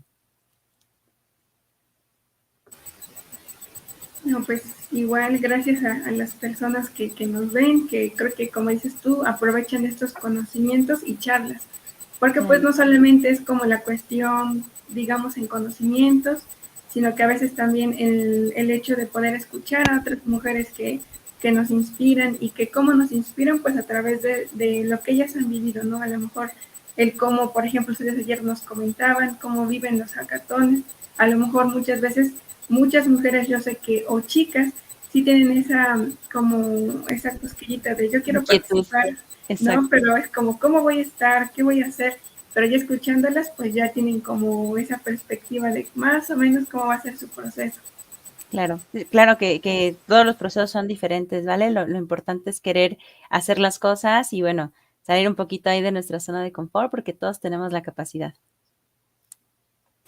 Pues sí, exactamente. Y pues bueno, después de las charlas, esperamos que hayan aprendido, se hayan inspirado y pues las lleven a cabo, que eso es como lo principal, que de aquí pues se vayan, por ejemplo, a los recursos que mencionamos, como los learning pads, se vayan pues un poco a las certificaciones, que pues tampoco piensen que el hecho de no tener ya a lo mejor una carrera tecnológica les va a impedir pues aprender tecnología. De hecho, Claire lo decía, como lo mencionaba, Ale, que ella no viene exactamente de una carrera tecnológica, pero sin embargo ya la está ocupando. Entonces, como que la tecnología recibe a todos, tiene lugar para todos, entonces pues no se preocupen. Y pues bueno, ya con esto llegamos al final. Claro que sí. Nos despedimos y pues esperamos vernos en la siguiente temporada. Ahí nos vemos, Gaby. Muchas gracias. Sí, bye. Gracias a todos los que nos vieron. Gracias a todo el equipo también de Women Invite.